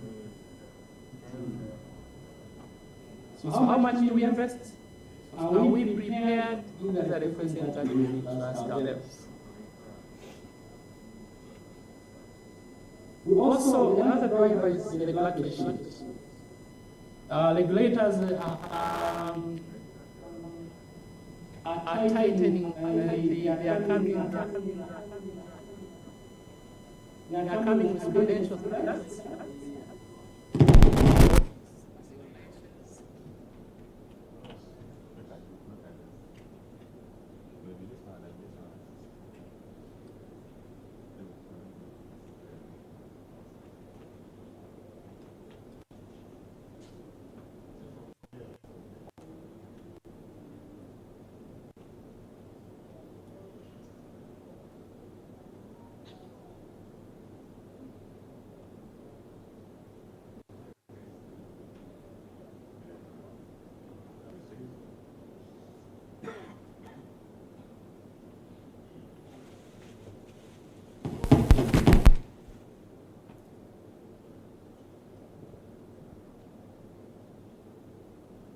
To go to such option.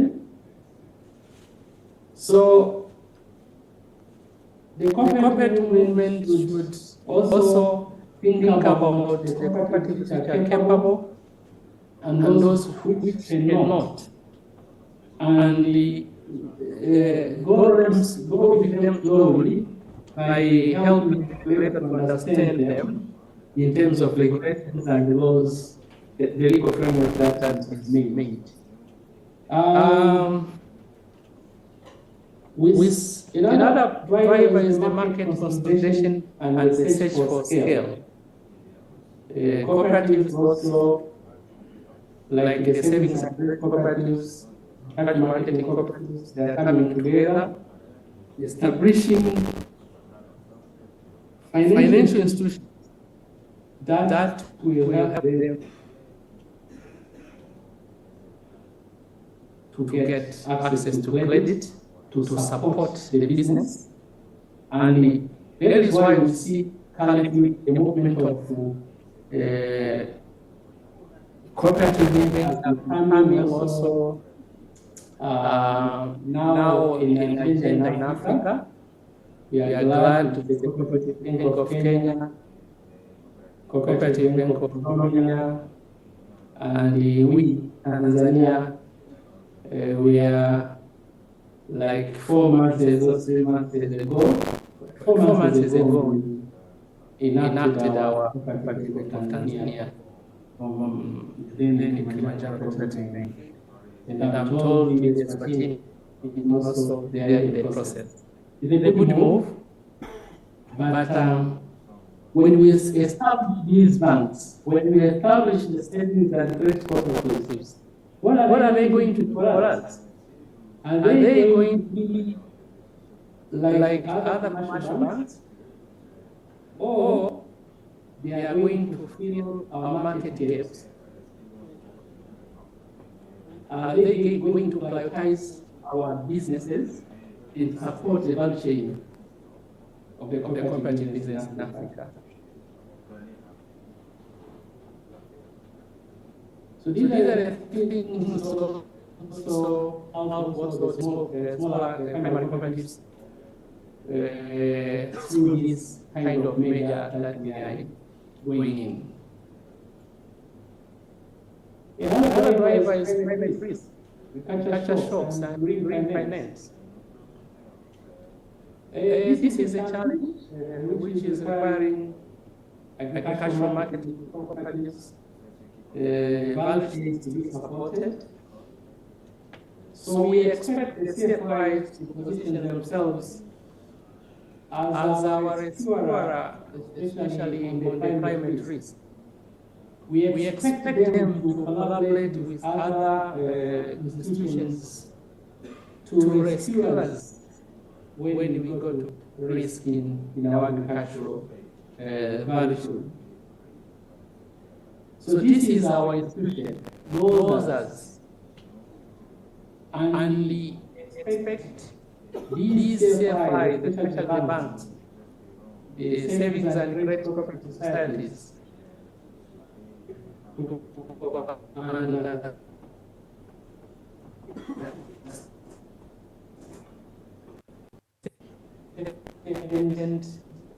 the environment says.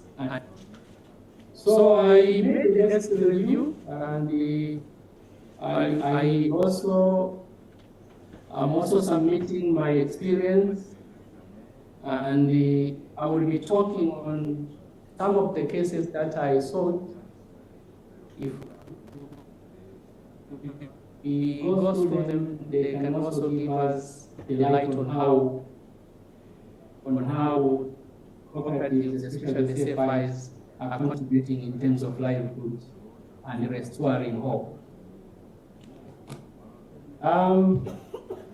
We are aware, especially during COVID-19, cooperatives, and especially the savings and credit cooperatives, they were flexible in scheduling loan repayment, and they played a big role in protecting people's life and the businesses. So these institutions were relatively flexible, lowering interests, and supporting their members. So these are some of the issues which we think they are very important. Instead of looking for profit, we look for people's life, and the CFIs in Africa, in terms of livelihood building, they have played a big role, especially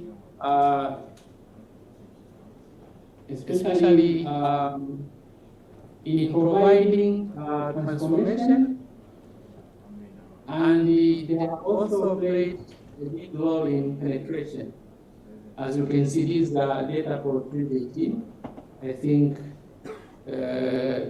things would have gone far if we access data for recent data.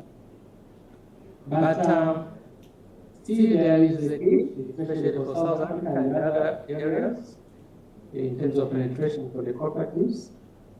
But I've taken a piece of Bank of Oromia, how it addressed some of the livelihood issues. You remember in 2005 in Ethiopia, we are glad for Haile Gebrselassie, who launched the project in 2002. And he looked at the trusted cooperatives. And he saw cooperatives, they are the best way to fight poverty. But you remember his history that he needed an institution that will prioritize the needs of his area or his members in Oromia. And he convinced members of cooperatives and he came up with the idea of establishing a cooperative bank of Oromia in 2005. This is a bank currently is a fourth bank doing well in Ethiopia, and it has various products that support the cooperative sector and beyond the cooperative sector, fostering cooperative partnerships, and inclusive growth. The bank is there just for giving solutions for the people, and especially the cooperative movement. And the bank itself is owned by the cooperative societies, which is an area whereby we have to learn and see what can we do for the other countries.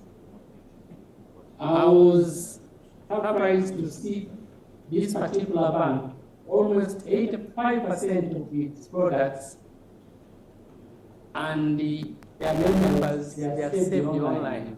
They can access credit without a problem. They have also on some issues, social issues. They have introduced what we call mutual lending. These are part of free MSME finance. And also they have what we call a farm pass platform to revolutionize agri-finance by enabling farmers to access markets, secure loans, and receive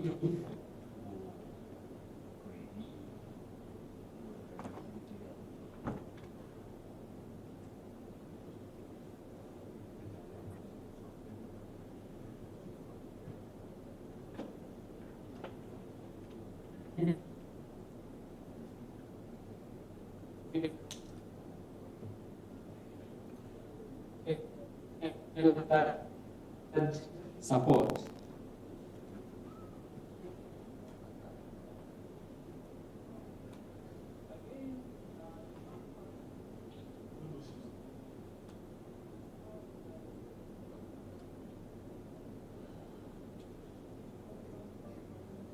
An integrated ecosystem connecting farmers, cooperatives, buyers, input providers, and financial institutions. Through cooperatives and their agents, it ensures farmers gain easy access to markets, agricultural inputs, and financial services. This is Oromia, and we may be asking ourselves, what are we doing in our countries? Another one is the Cooperative Bank of Kenya, in one of the case studies, and my friends in Kenya here, owned by the cooperative movement around 64 to 65%, is also the largest market share in the cooperatives, and it is almost saving 15 million member cooperative movement. We have programs like the Fanikisha, which supports women entrepreneurs, financial education, business management training, and capacity building. So the impact is reinforcing cooperative values and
so conclusively, I to acknowledge that cooperative financial institutions are central to inclusive development, not merely optional. It is not an optional alternative, but the CFI build the livelihoods with affordable, flexible capital. There's a solid unit through ownership and fuel hope by investing locally.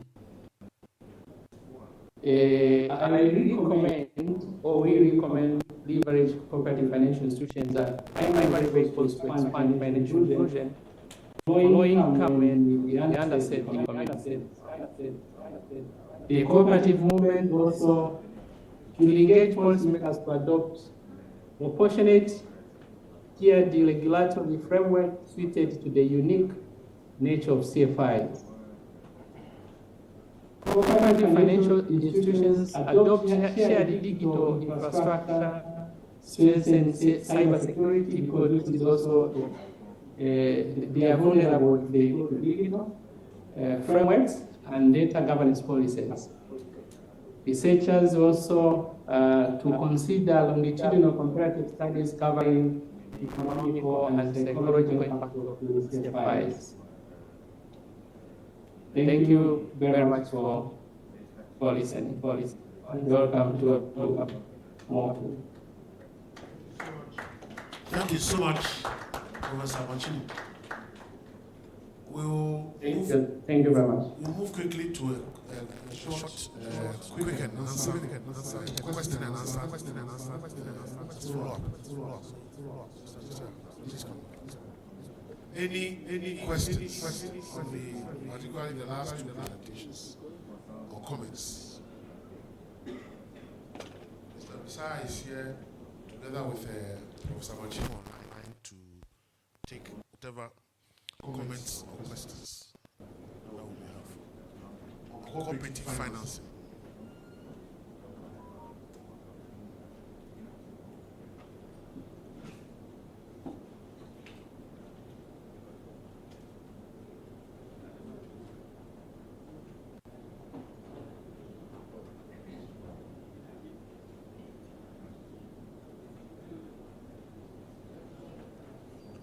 Any comments, question?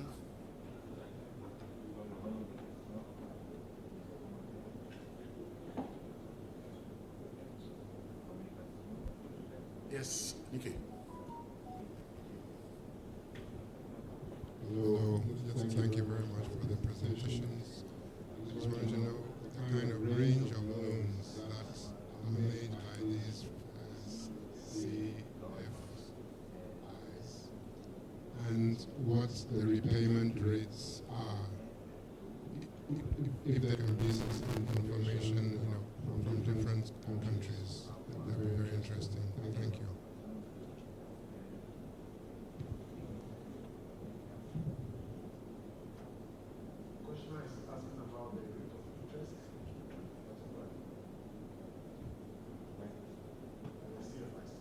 Your mic is off. Any other?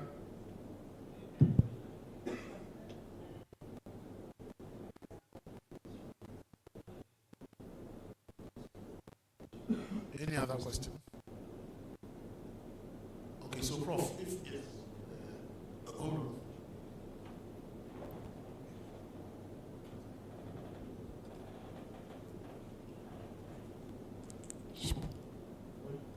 Oui. L'orateur présent, il avait parlé lors de son exposition de l'autofinancement des coopératives. Je voudrais, si possible, qu'il nous donne d'amples explications par rapport à ce système.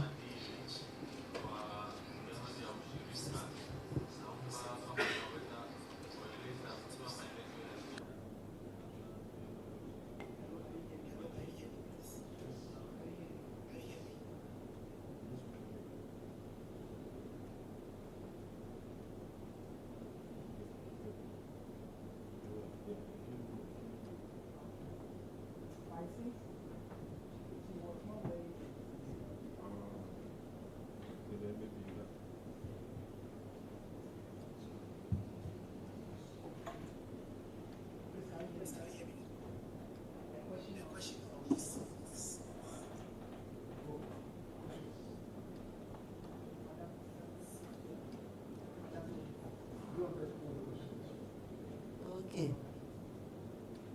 D'accord. Il s'agit de l'orateur. Lors de sa présentation, il avait parlé de système d'autofinancement des coopératives. Je voudrais qu'il revienne un peu sur ce système en nous donnant d'amples explications.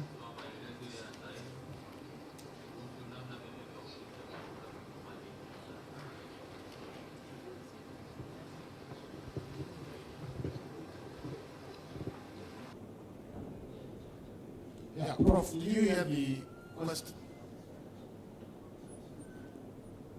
And Mr. Miska, if you heard the questions and you have any responses.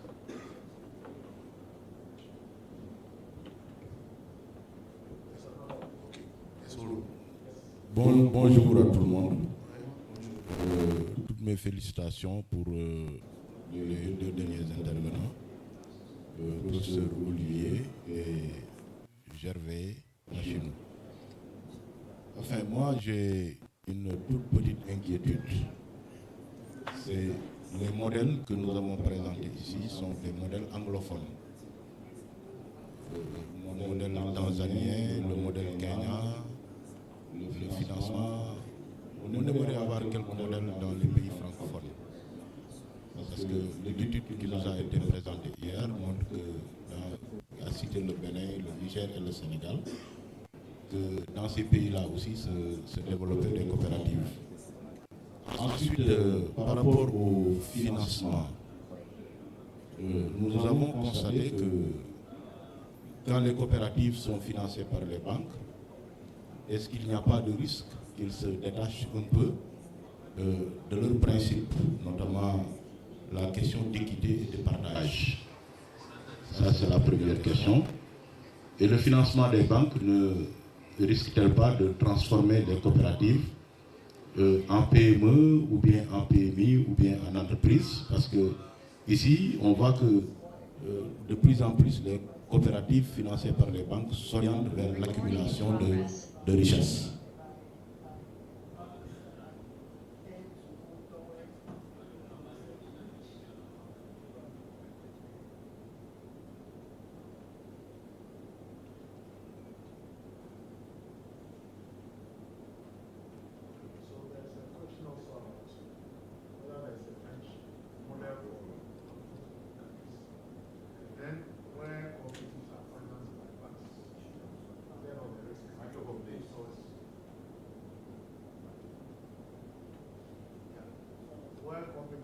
Funded by banks, where the risk of inequity doesn't arise.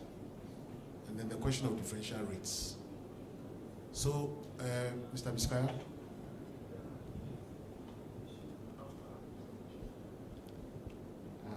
Thank you. I think I will start with the first question on interest rates. Entirely, when you look at cooperatives, their rates are usually different from how commercial banks charges rates, or even other microfinance institutions.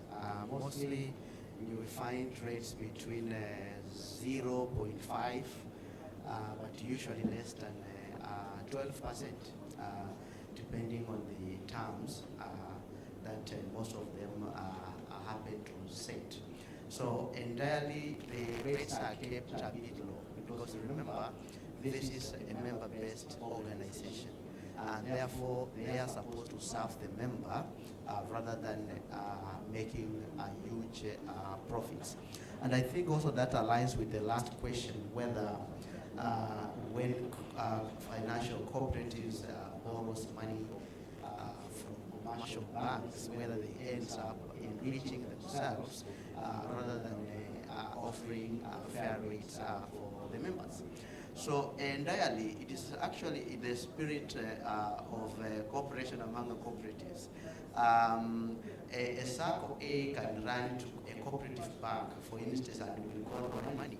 Entirely, they are supposed to reinvest this money and end of the year share the proceeds with with the members. So it's not an aspect of enrichment by the cooperative, but I think it's about mobilization of capital to support either working capital or project or development initiatives that then you will see a cooperative being able to expand and actually mobilize enough resources that could go into supporting or promoting member products and service offering.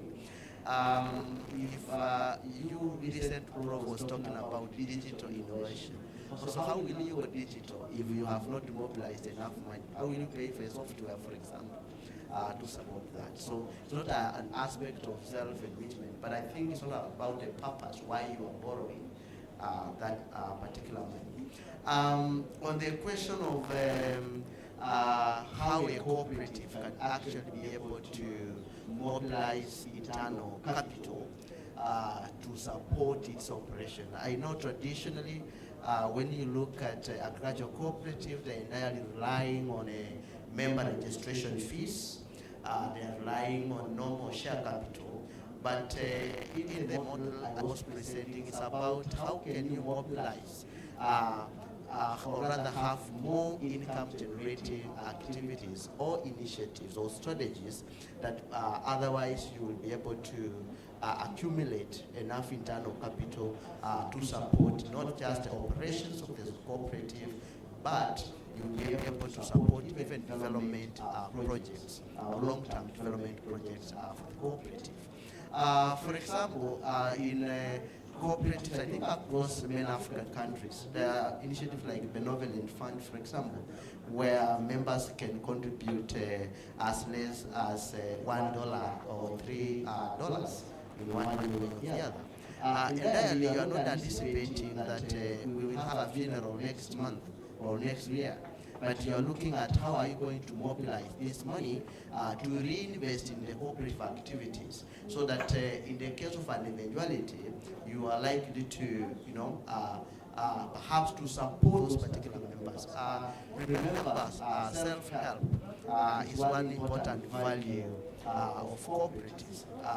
Of course, coupled with the principle number 7, concern for community. Sometimes we in the cooperative movement argue that concern for community actually begins with concern for the member entirely, to see how humanity can support.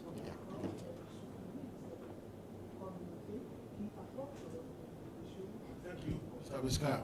And if Professor Machimo has something to add, we will be happy to hear you, Prof. Thank you very much. Most of the things have been covered by the previous speaker, but having your cooperative bank, you have consolidated your resources into one institution which can do business on your behalf. Because as a savings and credit cooperative societies, there are businesses that you cannot do. You are limited. For instance, you cannot lend a bank. But as banks, we have what we call overnight lending. So you are putting your resources there. You are able also to lend in another cooperative which is doing other activities apart from what you are doing, and you gain the dividends yourself again at the end of the year, instead of leaving all those gains to another person or to some companies outside your country.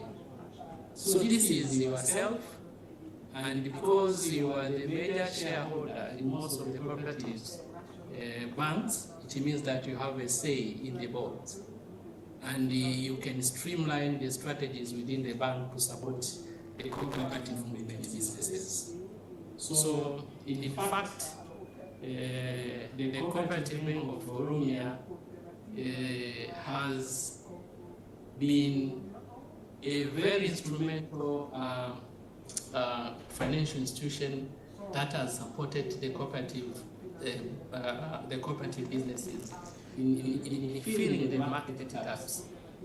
There is an issue, I don't know in your countries how it is.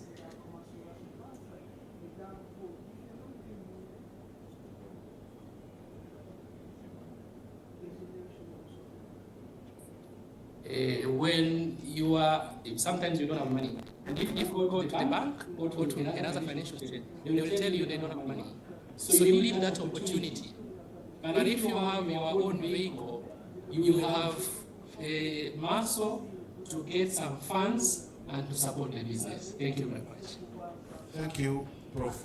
There was another question on the studies and whether there is any model in any of the French-speaking countries. I don't know whether you could address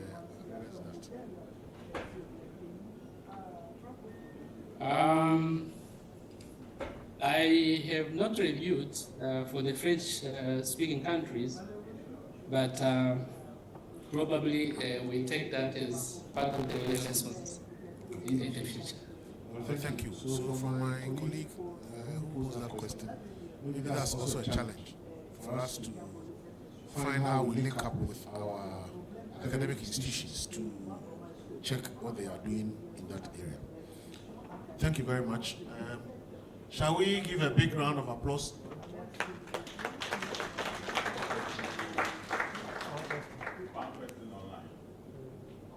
Who's online now? Question or presentation? Question, okay, let's hear that. Last one.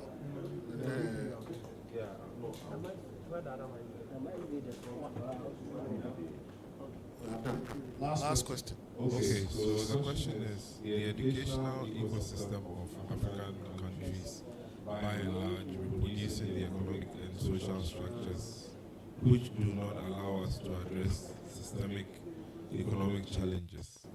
To what extent does the prevailing cooperative education seek to break away from the general orientation of the educational ecosystem of African countries? So this is a question for Dr. Silas when he talked about cooperative education. I'm not sure whether Dr. Silas is still online. He's still Dr. Maya, are you there?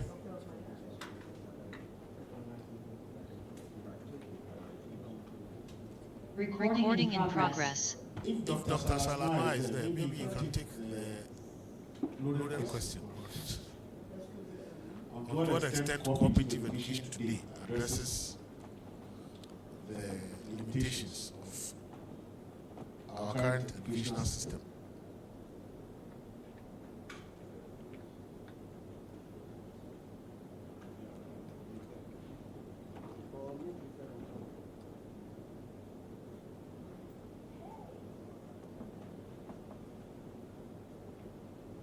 Please repeat the question.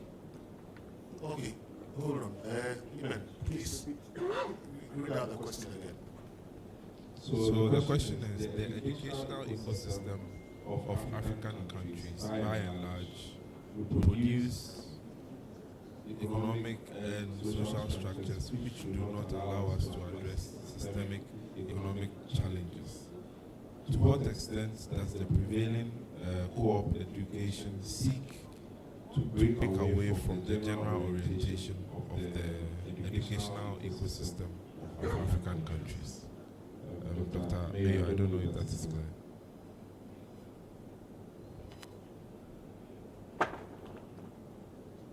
Yeah, I've gotten your question. You are doing a follow-up on the extent which the cooperative movement or cooperative education generally is breaking the chains within the education structures on the continent. What I would say is that the cooperative business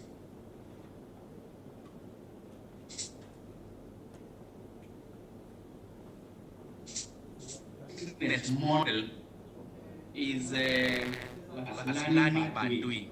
It's a learning by doing, meaning you are on job and you are learning as you navigate through the changing environment, day in, day out, trying to solve the problems that emerge. So I would say embracing the cooperative education or education in cooperative environment has a promising shift from the norm, because it breaks the conventional way of learning, in the sense that it is communal, and also is adaptive to the environment and the situation at hand. So it's not rigid. We'll say that it's not rigid. It is dynamic based on the region. It's dynamic based on the cooperative business model, whether in agriculture or environment or financial, very dynamic. So we see the cooperatives playing a very important role in also shaping the overarching philosophy behind the education systems across.